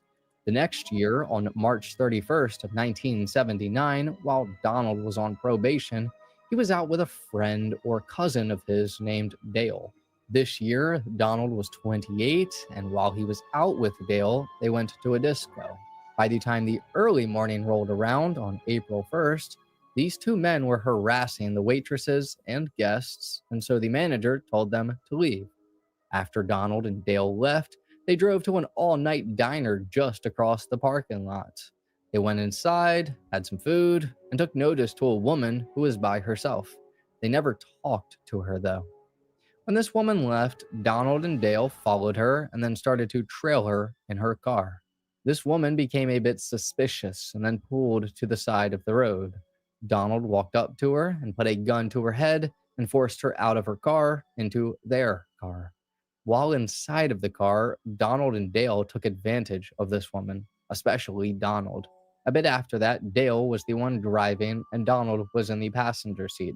Donald began to look through his clothes to find his gun and told Dale to take her to the country because Donald was going to kill her. This woman very bravely, while Dale was driving at about 20 to 40 miles per hour in a neighborhood, jumped out of the car and ran to the first home she saw and called the police. After a week and 1 day, the police, who said they were working 18 hours a day on this case, finally caught up to Donald and Dale, and they were both. Oh, 8 days it took them to find these two who were right there. Jesus. This is a mess, you guys. It's a big old mess. Way messier than I thought it was the last time we looked at this with all this other stuff involved, Crazy. Arrested and charged with a lot of things, specifically. Eventually, Dale ratted out Donald, and Dale was given a 6-year sentence at a youth center because he was 19. Donald claimed that Dale knew nothing and that he had a 6th grade reading level and was an idiot. Donald was sentenced to 95 years in prison, and the jury took about 40 minutes to convict him. So now you understand who Donald is. Well, between June of 1985 to about November of 1986, Donald was in contact with the police and confessing all about the Burger Chef murders. This all happened after an inmate who knew Donald since they were kids basically outed him in November of 1984 and gave the police a huge confession. At first, the police thought Donald may have been lying, but then they realized that he was most likely telling the truth.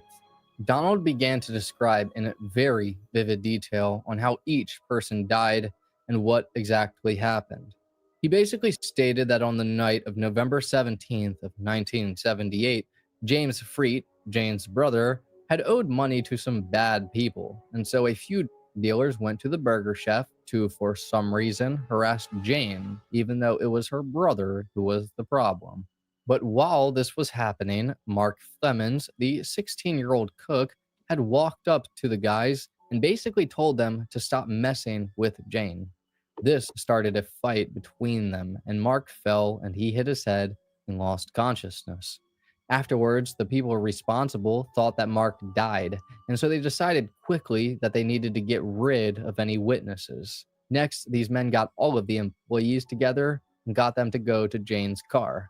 I guess they must have put Mark into the trunk or something. Then they drove to the park area, and I read that they got into their getaway car and left Jane's Chevy Vega there. Now, I'm curious if someone was trailing behind them in the getaway car, because if not, the car being parked where it was would most likely mean that this crime wasn't just random, but deliberate. But afterwards, the men drove the workers to a field, and Donald said he was the one who shot Danny and Ruth, and that he also helped to kill Jane. I read that Mark may have been beaten with a chain, but that he ran into a tree and died afterwards. Now, Donald at first claimed this was all related to, and which that part I'm a bit confused about, Donald also at first claimed he didn't kill anyone and asked for full immunity and a few other things, claiming he knew where one of the murder weapons, a pair of bloody boots, and a coat inside of a bag were. It was at a house on Patricia Street in Indianapolis, Indiana. When the investigators went there, they found nothing. Though the police also drove Donald to the murder location, and he was able to tell them exactly where every person was killed. Donald told police that the murder weapon, a .38 caliber pistol, was thrown into the White River, which was close to a bridge downtown. Police went there and tried to find it, but did not. And to be fair, it had been about 8 years since Donald had apparently thrown it in there. But between June of 1985 to November of 1986, the police were in communication with Donald about a lot of things. Before they started talking to Donald, though, a detective originally on the case in 1979 had talked to some reporters and said some crucial information. This detective said that Donald Forrester's ex-wife made a statement in 1979, a year after the murders, that she had actually been with Donald when he took her to the scene of the murders about 2 weeks after it happened. This ex-wife said Donald searched for shell casings along the stream by where the workers were found, and that Donald found 6 casings. One was large, and the rest of them were small. Donald then drove the 2 of them back home. He flushed the casings down the toilet and then made a phone call to someone. Chiming back in again, how on earth were the police not able to find those 6 casings? How did Donald go there 2 weeks later and pick them up? Not only this, but also in 1979, it was the year Donald was convicted in his case. The police filed some reports that stated they believed Donald had knowledge about the Burger Chef murders, and they made that statement after they had an interview with him after he got arrested for his heinous crime. Donald told them he wasn't going to talk about Burger Chef in 1979 because he felt like he had been prejudiced with the witness in his other case and that he was innocent. But when police heard the story from Donald's wife about the casings, the police went and got a search warrant to search the septic tank, and they found the .38 caliber shell casings. So basically, there's 2 huge pieces of evidence right there. I mean, the fact that Donald's ex-wife said that he did it and went and got the shell casings, and even said she went with him, and the fact that the police went themselves and got them out of the septic tank. Donald wrote the police an apparent 1,200-page statement. I don't know if that's a typo or not. Maybe they meant to say 1,200 words, because 1,200 pages is incredibly long. He implicated multiple other people in the story, I believe 3 others. Donald, by the end of November of 1986, was set to be charged with the crimes of murder. But on either November 17th or 18th, Donald recanted everything he said and claimed that he was coerced into saying he did it because he wanted to get a better sentence and also to buy some time. Donald would later state that he didn't want to be seen as a snitch or get harmed in prison for helping the police, and that he was also mad that some of the police officers leaked stuff to the newspapers. Donald recanting his statement would basically make any charges invalid, and the DA decided he didn't want to try and charge Donald because of a supposed lack of evidence. Even though they had the shell casings, Donald's confession, his wife's confession, and a bunch of other evidence too. This would essentially make the case go cold, even though they also had the names of every. That's insane. They have way more evidence than cases we've seen recently and don't even charge the guy, and we've seen people convicted on 100 times less. This story is a mess, Mama Bear. A complete mess. And somebody in the chat asked if it would ever be solved, and I don't think it will be. At this point, I don't think it can either. No. Especially hearing all this extra stuff now. Right? No. Everyone else involved. Even to this day, the police are stating that anyone who has any information to let them know. But I think that they're the ones who have all the information really needed. Years later, in 1999, Donald restated in a videotaped confession that he was a part of the Burger Chef murders. The sheriff at the time said he expected no action on the confession, which I don't understand why. About 7 years after this, Donald Ray Forrester would die in prison on June 27th of 2006 at the age of 56 due to cancer. This case has been cold since 1978. At the time of this recording, it's been just about 46 years. All of these innocent people would be in their 60s right now, enjoying the later half of life, but they were never afforded that opportunity.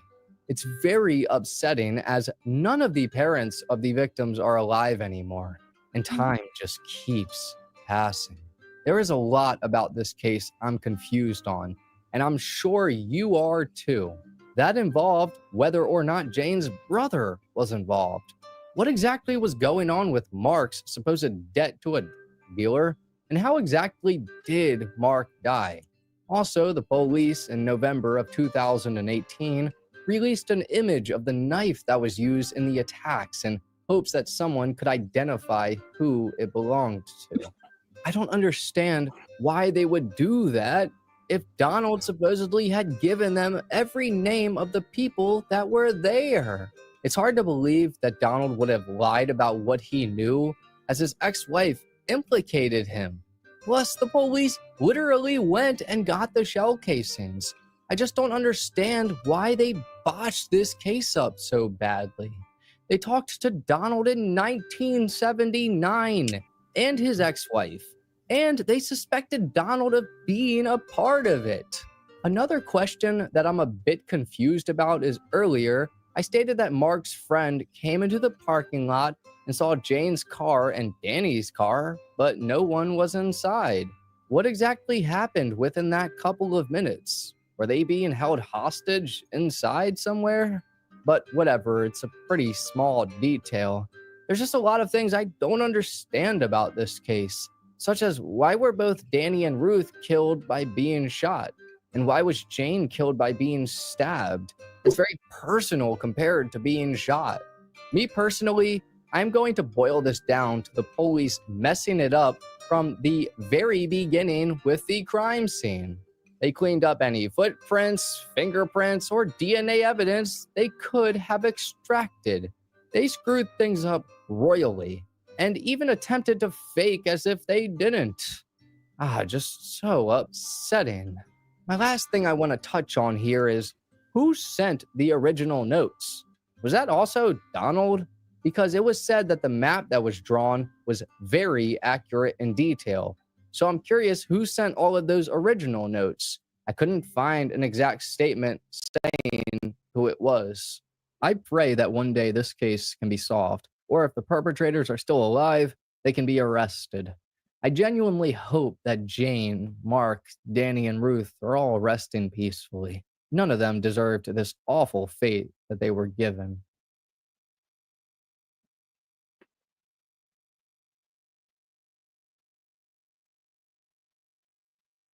That was insane.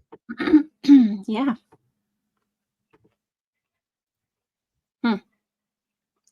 I'll be honest with you. It sounds to me like the police didn't want to solve this case. In some senses. Starting off with the fact that the crime scene was completely, they cleaned it, guys. Yeah. And or whoever management was at the restaurant, I have questions about them coming in the next day, and you know what I'm saying? Mm-hmm. Oh my God, hold on, 1 second here.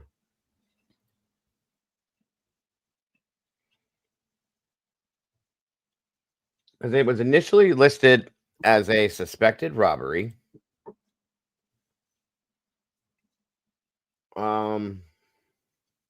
Yeah, because they weren't killed at the restaurant. They were just kidnapped from the restaurant. And then they were taken 30, 45 minutes to an hour south, which I don't get that either. But no, nothing makes any sense. Police did not initially consider the case to be serious, given that management reported the loss of only approximately $581, equivalent to $2,800 in 2024, from the safe. No clear signs of struggle. It was thought to be a case of petty theft, with the assumption that the pilfered cash had been used by the youths to go partying that night. More than $100 in coins was left in the registers.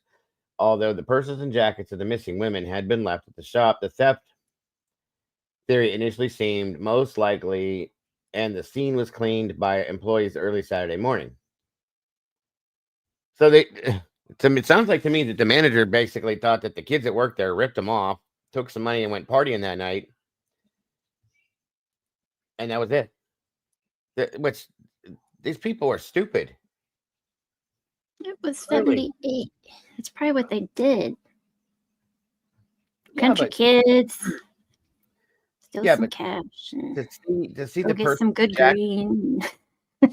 Good green. Yeah, the good green was the thing. That's probably the problem. Everybody was smoking the good green all the time. Mm-hmm.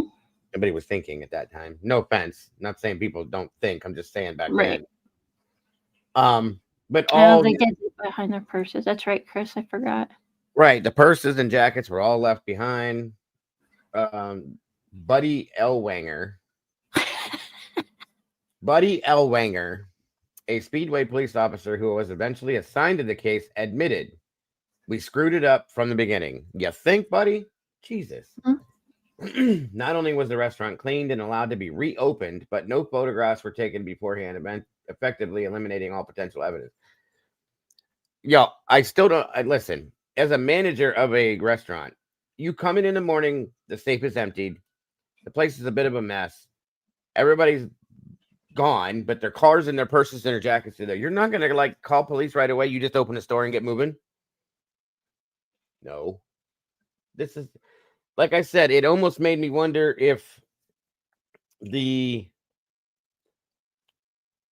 I guess the openers for the manager was involved at first. You know, when the Ford did not reappear the following morning, the Freets Debbie Vega was found partially locked in town. Concerns grew. It became evident that the youth had been abducted.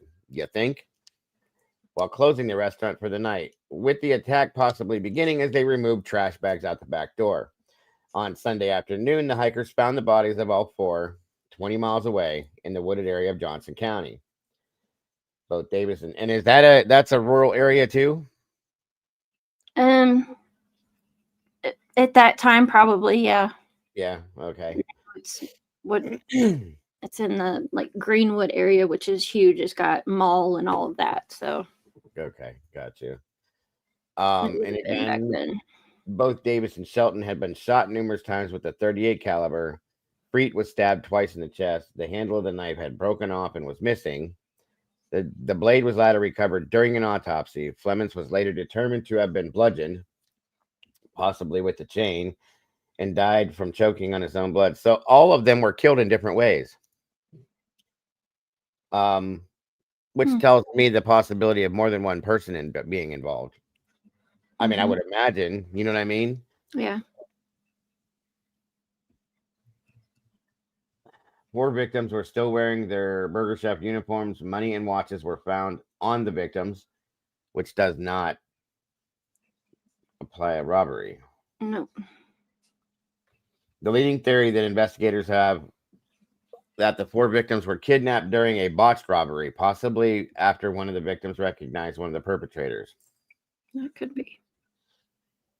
I guess. Flemings was covering for another employee's shift, was not scheduled to work that night, leading investigators to speculate that perhaps he was the one who recognized the killer, since they had not planned on him being there. Okay. On the night of the murders, a 16-year-old eyewitness saw 2 suspicious men in a car outside the Burger Chef just before closing. Both men were white and in their 30s. One man had a beard. The other was clean-shaven with light-colored hair. The police had models of the suspects created in clay to assist the investigation. Later that year, in 1978, a man in a bar in Greenwood bragged that he had been involved in the killings. Police subsequently questioned him, but he passed a polygraph, claiming not to have been involved. Officers were unable to bring charges on other. See, these people, like, they're coming in and out of the I did it. No, I didn't. I did it. I was just kidding. No, I didn't. I did it. I did it. I didn't do it. I didn't do it. I did do it. Well, he did it. No, he didn't. This is ridiculous. Mm-hmm. Ugh. I've never seen anything like this. And then these letters, you guys, are crazy. Investigators continue to follow leads relating to possible suspects as far away as Cincinnati, Milwaukee, Chicago, and Dallas. But they were not able to find any more promising leads or were able to locate the evidence. Again, of course. Right. Mel Wilsey of the Marion County Sheriff's Department got the call from Donald Forrester that was in Pendleton Correctional. He claimed to be involved. See, that's the thing with this. With him, there's things that don't match up, but there's things that he did know. So that's weird to me. Mm-hmm. And according to Forrester, Freet's brother, James, owed money on a drug deal. So he and 3 other associates had gone to the restaurant to threaten her. This is kind of believable to me because of the different types of the way that they were killed. Mm-hmm. 3 other people. So somebody had a chain, somebody had a gun, somebody had a knife, and it sounds like they were, you know what I mean, each Right. doing their own thing here. That fits for me. It truly does. Forrester claimed to have shot Davis and Shelton, gave the names of the 3 men he claimed were responsible for killing Flemings and Freet. He then led police to a spot where he claimed he had thrown the gun in the river. However, a search didn't find any weapon. Wilsey interviewed Forrester's ex-wife, and she said he had driven with her out to a wooded area shortly after the murders and retrieved several shell casings, which they found in the septic system. So there's another piece of evidence that could have been used. He got a warrant to search the septic tank, turned up several 38 caliber spelt. But then again, a 38 caliber was pretty standard back then, and they could have been used for something else. But still, no, they still should have charged him. I'm sorry, that's stupid. And then he recants his confession, so saying he was coerced. So did they have the guy in the corner with the gun to his head, like we saw in that one video, telling him, "You say you did it right now"? You know what I mean? Yeah. And I makes don't you wonder, did this all? I mean, guys, I'm sorry, I sound stupid, but this does sound somewhat corrupted. Mm-hmm. And then the guy dies, so there's nothing you can do if he did it or didn't do it. Despite thousands of hours of police investigation, as well as the burger chef offering $25,000 to anyone who could capture the murderers or provide information about their whereabouts, nobody was ever prosecuted. Case remains officially unsolved. The Indiana State Police continue to keep the case open and have reportedly investigated the use of DNA trace techniques. That's what they need to bring in the DNA experts on this at this point and see if anything can come from it. Right. Something.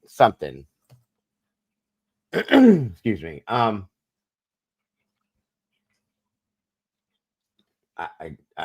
It just doesn't make any sense, guys.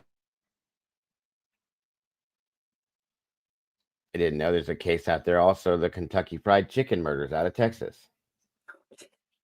And the McDonald's massacre. I guess there's a lot of these restaurant cases. I didn't know about that. Huh.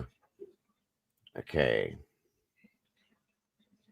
Let me see if there's any updates here. I did have a couple of things earlier that I saw. It's very frustrating. Under and over it. If I remember correctly from watching this before, or of the purse was connected somehow to where the victims were found. That's kind of what I was waiting for too, Tomboy, I thought, but I don't know. Hold on here.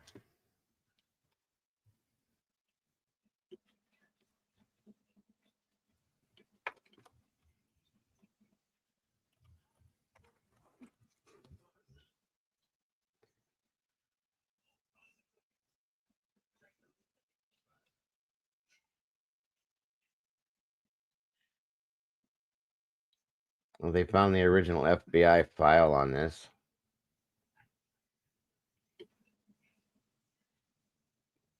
Kilgore Fried Chicken murders. Never heard of that before. Mm-mm.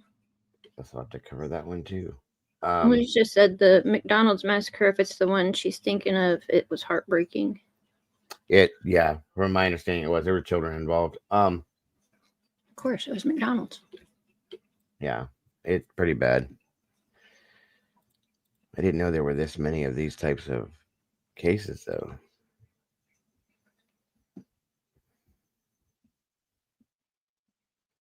Yeah. All right, let's see what this says. It says this is an update recent from 3 years ago. Let's see. In tonight's Indy Unsolved, the murders of 4 Burger Chef employees in Speedway back in 1978 may be Indiana's most baffling and enduring murder mystery. It was a case police admit was mishandled from the start. For the first time, Fox 59's Russ McQuaid talks with a key witness in the case about he remembers about that night. What happened here on November 17th, 1978 still haunts a man who was a boy back then, but was the first to walk into this former Burger Chef restaurant and figure out something was wrong. Brian Kring was an employee of the Burger Chef on Crawfordsville Road 43 years ago and told me what he saw when he walked in the back door that night. You know, when I was walking around, I did walk in the manager's office, and I noticed that the safe is sitting wide open, cash drawers are laid out. And that's when I called somebody, and they told me to call the police. During the first hours of that Friday night, police thought maybe employees Jane Fright, Daniel Davis, Mark Flemons, and Ruth Ann Shelton cleaned out the cash register and took off. A theory that was horribly discredited when their bodies were found in a Johnson County field 2 days later. What do you think happened to those kids that night and why? Oh, it was drugs. Somebody owed somebody. Investigators think these men, now all dead, were part of a... So they called the police the night before, and still nothing was done right. They went in the next morning and cleaned it back up. I didn't think they called police till the next morning. I don't understand. Crew robbing fast food restaurants and shooting people in Indianapolis in 1978. In 2018, one of their friends, suspected as being part of the crew but not there that night, told me he didn't think this case would ever be solved. 3 years ago, Indiana State Police showed us the knife used to kill Jane Fright and the bus of 2 men who were spotted out back of the restaurant the night of the killings. It was botched, and I believe somebody recognized somebody, or somebody physically tried to overtake whoever tried to come in, and they hurt that individual or whatever. All these years later, Brian Kring says he is still haunted by the Burger Chef murders. I always thought it could have easily been me. You know, I could have easily missed them by 5 minutes, 30 minutes. Kring still has his doubts about an ex-employee who he says showed up that night just after he did, but split once he knew the cops were on the way. Kring says he'd like to talk to investigators about his concerns. At the former Burger Chef restaurant in Speedway, Russ McQuaid, Fox 59 News. I do believe so, Sally.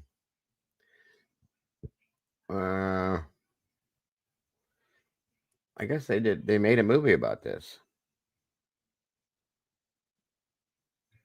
Let's see here.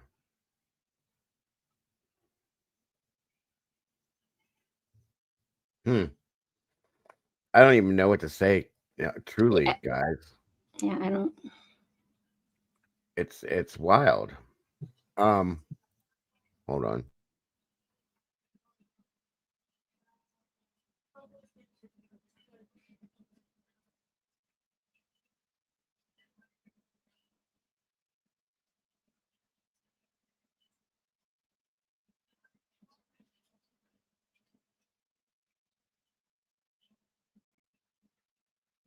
So June 20th of last year, they said they talked to a producer that was putting a movie out on this because it's unsolved. And I haven't seen or heard. I have to look around for it. I understand that they keep certain details away from the public, but waiting for 20 plus years to release information. Thank you. Well, hell, for waiting for 40 years roughly to drop the weapon and say, hey, we found this. Right. Or maybe it's been there and just nobody looked on the website. I don't know. crazy. Mm. That's nuts. This is wild, guys. This is probably one of the wildest things I've ever seen or heard. There are no other updates. I don't think this will ever be solved at this point now. No. I just don't.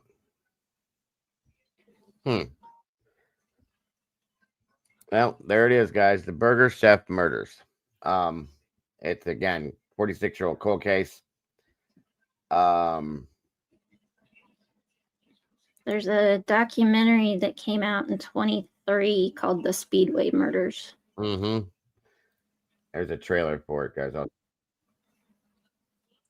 I was just looking at that. I'll show you the trailer for this. So if you guys want to go find it and watch it, of course, please do. Yeah, they tore the restaurant down last year, finally. Let me see here. Yeah, this is the trailer for the documentary. Right. Well, it does look interesting. I think at least she's seen it already. I will be checking it out. Insane. Absolutely insane.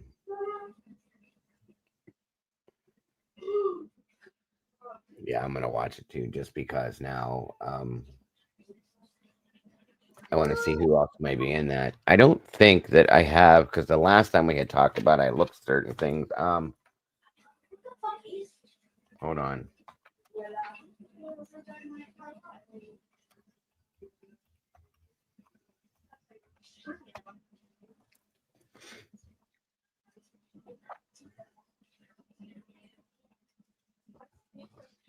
New documents were released.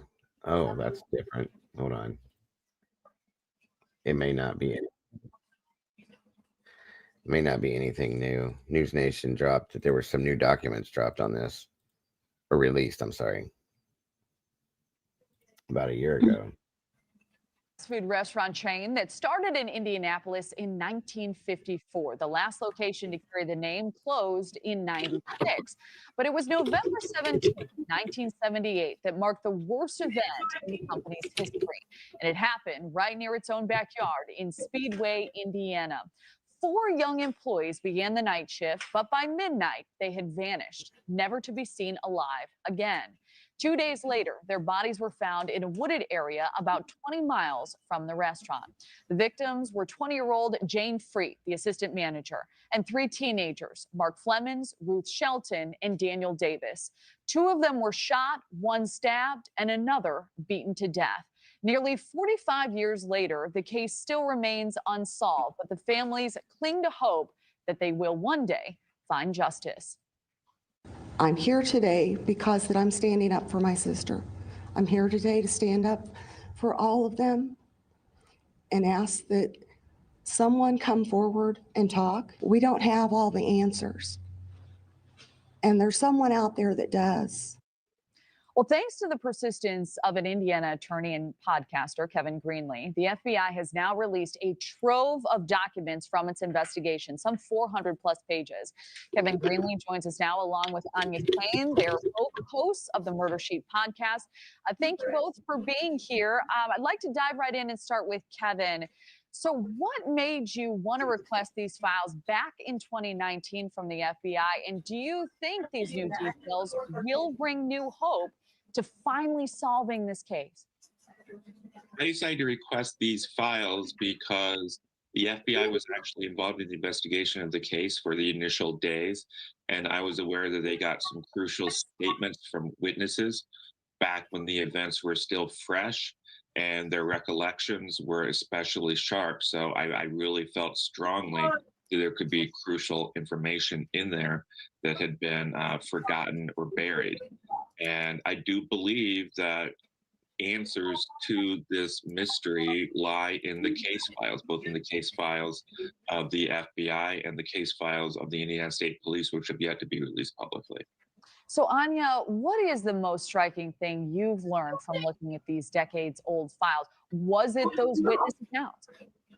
Absolutely. There's a lot of information from both the families of the victims and fellow employees of that Burger Chef restaurant.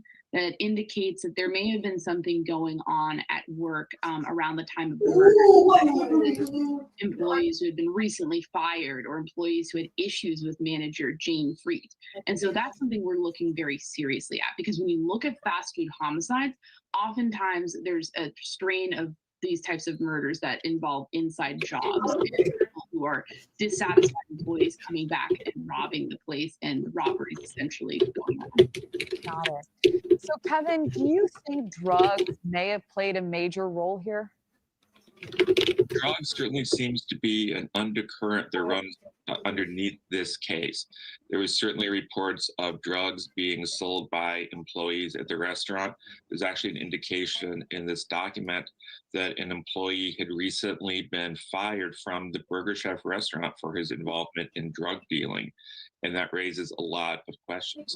So we have about a minute left, and I think this question is really important, Anya. What do you think about the way Indiana State Police handled this case from the very beginning?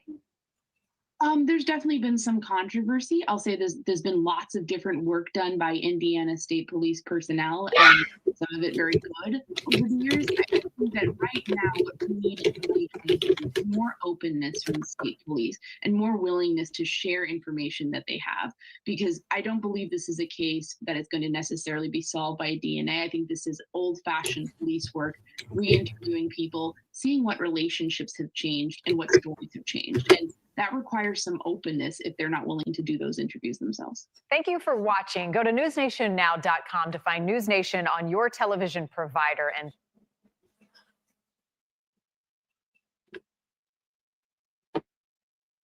I gave you the link to all 400 and was it? The mouse is being stupid. Oh boy. The link to the all 414 pages of that FBI file for you.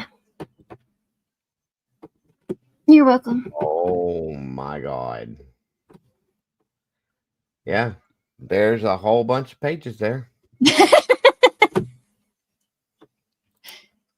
A whole bunch of pages. I mean, it starts there. And then just on and on and on and on and on and on. Interesting. How'd you get this so fast? Because I live in Indiana. Oh, that's right. Derp. A derp, a derp, burp. Interesting. I wonder if we could see things differently than law enforcement did in this, because I'm telling you. Possible. If I'd have known that, I'd have said something about it before we could have done that. Maybe we'll have to come back and go through the documents one day. Because there's a lot. Yeah. A whole lot. I think to the right side, it gives you specific things you can like. I don't know if it's to that. It might be to other things in yeah. But still, it's interesting to have the. Why did they redact so much stuff, though? I wonder. Who knows? Blank was interviewed at the residence of her parents, blank, whereby she advised as follows. She was born blank, blank, blank, blank, blank, blank, blank, blank, and then blank, blank, blank, blank, blank, blank, and then blank, blank. Sure.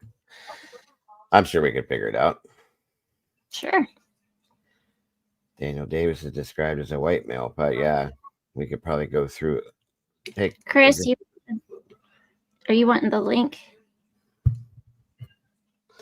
Yeah, we could come up with 42 different theories on it. That ain't no lie, especially considering that the documents are here. Let me do this. Go to your page. We may have to just come back and do another show on it one day and do the whole document, read and breakdown on it, which would be a lot longer than a normal show, but maybe a couple shows. And see if it make any more sense. But I don't think that it would, you guys, because of all the mistakes and all the ridiculousness involved. Here's what I'm gonna do, guys. I'm gonna put it on his community page. Yeah, you guys can absolutely take it, look at it, pull it apart, do whatever you want to do. 100%. Police suspect gangs of crime spree. Police baffled by kidnappings. There's a lot to. Oh, there's the White Vega.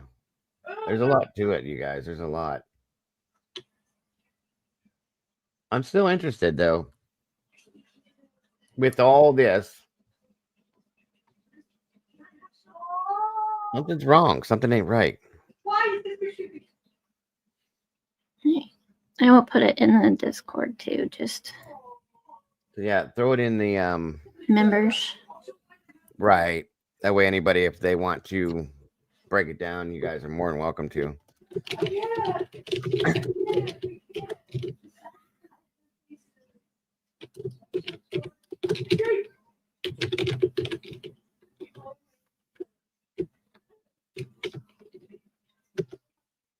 All right, there you go, guys. There you go, guys. Get a look at it. Thank you, Mom Bear. You're welcome. Anybody, any thoughts? I mean, it's crazy, of course, but any thoughts from you, Bear? No. It's wild. Not really. It's wild for sure. Didn't they say all three that they thought were the guys are dead? They're dead. Yeah. Well, didn't he say though that the other situation that he gave 3 names of others that were involved? I don't know if that's what you mean, or if there was other people they said were. I got a little confused in some of this because there were too many people involved in the possibility of being suspects. Mm-hmm. But if we could get some time together and break this down and look through it slowly, it might make a little more sense. I'm gonna go watch this document, not right in a second, but at some point. What is it called? The Speedway Murders? Uh-huh. I'm gonna watch that. If I could have played on here, I would have played it for you guys, but I can't. Obviously.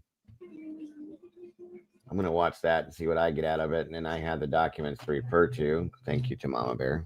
And I put the link on my community page too. There you go.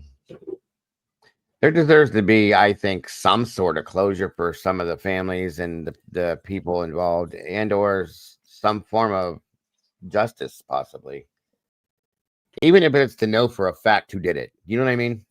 I think that would be fun, SRB, as long as you guys did it before 7 o'clock. Yeah, we could do that one day. Break it all down and see what we get out of it. I think she's, I don't know if she was talking about that or the movie. Either. Yeah, the movie. Yeah, we could do it in the Discord too. Yeah. Definitely before Mama Bear were to hit the bed. Oh, okay, Taylor. Have a good life, hon. See you later. Good luck with it. Very much.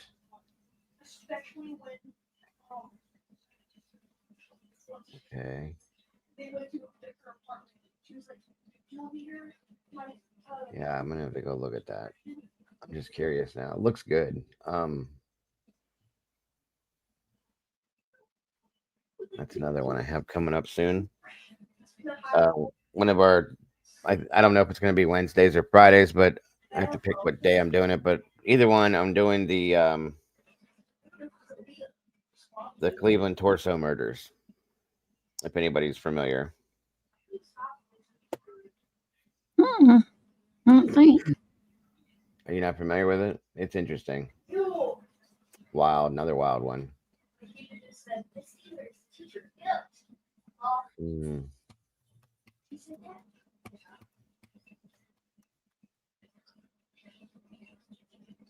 Yeah, it's pretty gross one, Chris. But It's interesting at the same time. Very much so.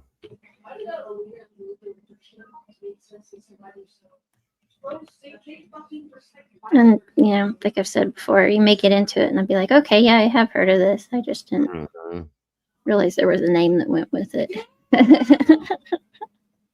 I know it's hard to believe, Michelle, that these things actually truly happen too, you know? I mean, it almost makes you feel like a small child again. Like when you go in and you start looking into this and you're like, that really happened. It's hard to believe, but it does happen. Lots of them do. Um,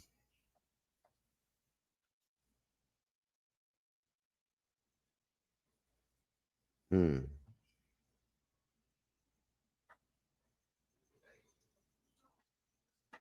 Nope, nothing there. Okay.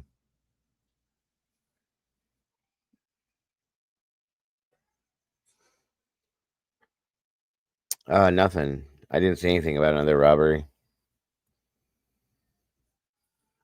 Oh, right, Chris, right.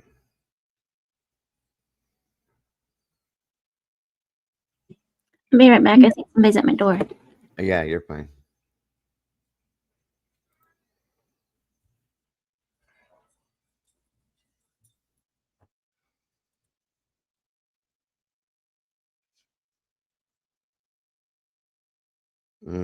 Let's see.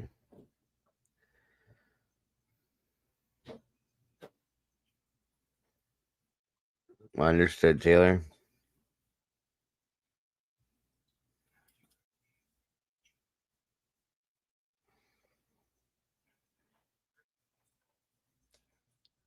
Okay. Okay. Everything good? Yeah, it's just UPS. There you go. Yes, it does. It's world of crime. Oh, yes, ma'am, it is. Very much so. Very much so. Let's see here. Is it getting worse, or are we just more aware? I think we're maybe a little bit of both. We're definitely more aware. We have more options to see into these things. But I think because in some senses it's still getting worse in some ways too. 1% of cold case, right? It's very sad, Stacy. That percentage is real, folks. That she just threw up there. Literally 1% of cold case criminal cases get solved. That's horrible. Way horrible. Yeah, there's a lot more sourcing now and a lot more ways to get information, but they're still not getting solved. Now, DNA cases are definitely getting solved. Get out of there. Because of the IgG type stuff that's helping in that. And that's amazing. That's wonderful. But there's still a lot of other cases where they don't have that kind of stuff that are going unsolved, which again breaks it back down to that whole 1%. 1% of a whole lot is nothing. So it is. It's probably the lowest statistic within those statistics of this type of stuff that you'll see. And I hope that percentage goes up due to genetic testing and DNA and all that stuff. Hopefully over the years it'll start to climb and really start solving some of this stuff. That's my hope, at least. Well, I guess that's it then. Nobody seems to have any questions. Mama Bear doesn't. I don't anymore. I'm still floored at how stupid some of this was. Yeah, I'm just kind of surprised the information that I hadn't heard before. Because when we went through this once before, it was like, oh wow, okay. This was completely different with all the letters and notes and all the other people, and it's like, where the hell did this all come from? Which is good. Okay, Right. SRB, be careful, hon. Which is good, but still, the whole thing is insane. It doesn't make any sense the way it went down. Huge backlog. Oh yeah, there's a monstrous amount of it. You are absolutely right, Stacy. Huge backlog of DNA waiting to be tested. Oh yeah. It's going to take forever and a day to even catch up, let alone be ahead. Well, and I think that's part of the story I told you that I was working on yesterday. That hers has been so long because the DNA backlog is so horrible. And it, like I said, as we're seeing a lot of these cases be tried again with the open back up with new DNA aspects attached to it, they're solving them left and right, and that's amazing to me. But there's so much, like you said, backlogged. It's going to take forever and a day to get through them. Yeah, and I think it was something on the news maybe that they were contemplating all of the rape kits that are backlogged, just throwing them out. I heard that. Yeah, I remember that. That's don't do that. Yeah. There's so many of those cases that disturbingly need to be taken care of for the sake of the victims, you know? Yep. It's crazy. Very crazy. Wow. Well, like I said, you guys, I think that's going to do it for this show for today. I appreciate you guys joining us. Mama Bear, it's always great to have you here. I'm going to try and be here this afternoon, you guys. The boss lady's home, and we're still spring cleaning this monstrous house little by little by little. So she's got another honeydew list for me to cover. If I can get done with it in time, because I don't want to do a late one tonight. I want to get as early as I can and get in and out, be done. And if by some chance I don't make it back in here, I will be back in the morning. But yes, Mom Bird, thank you for joining me as always. You're welcome. And everybody in the chat, thank you as always for being here again. I very much appreciate you all. Don't forget to love yourselves and love each other, guys, and don't change a thing. You guys are the beautiful people. Thank you to my blue crew. God, Lord knows I couldn't do this without you. I wouldn't do it. I shouldn't do it. Thank you to anybody that dropped super chats and super stickers or supported the channel via Venmo, Cash App, or PayPal. You guys are all amazing. Again, guys, we don't ever expect it, but it is so very much appreciated. Please, guys, don't forget, if you did, to pop on over to Mama Bear's side of things and hit that like button. Subscribe if you haven't, and hit the notification bell. You don't want to miss nothing there. Make sure to hit the like button on your way out the door here and share this out as well. I don't know. Anything else to add to that before we get out of here? Nope. That's pretty much All right. Sounds like a plan.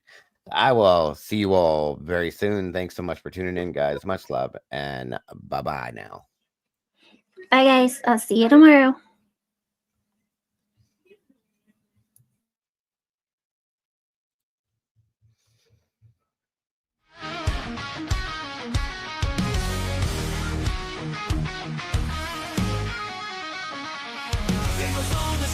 Typing at the speed of light, hunting down the shadows, bringing wrongs to right, digging deep in the data, facts sharp as a knife.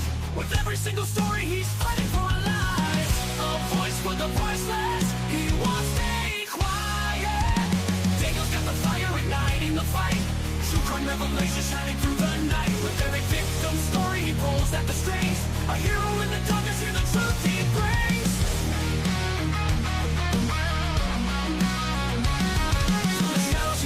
Streaming loud and clear, cracking cases open, hearts filled with fear. His channel's a beacon in a world gone wrong. He guides us through the chaos, a soldier so strong. The clicks and the likes, they follow his lead. With every new case, he plants a new seed. Sharing their stories, giving hope where it fades. Daniel's a warrior through the trials he waits.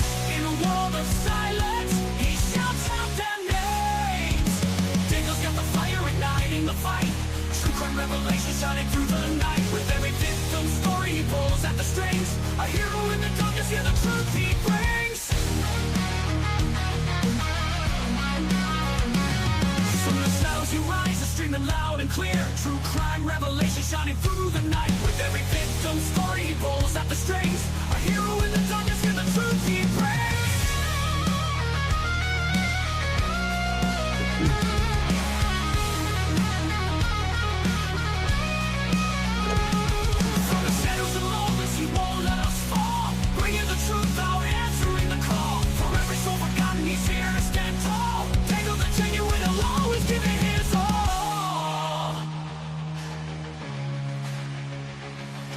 Daniel's got the fire igniting the fight.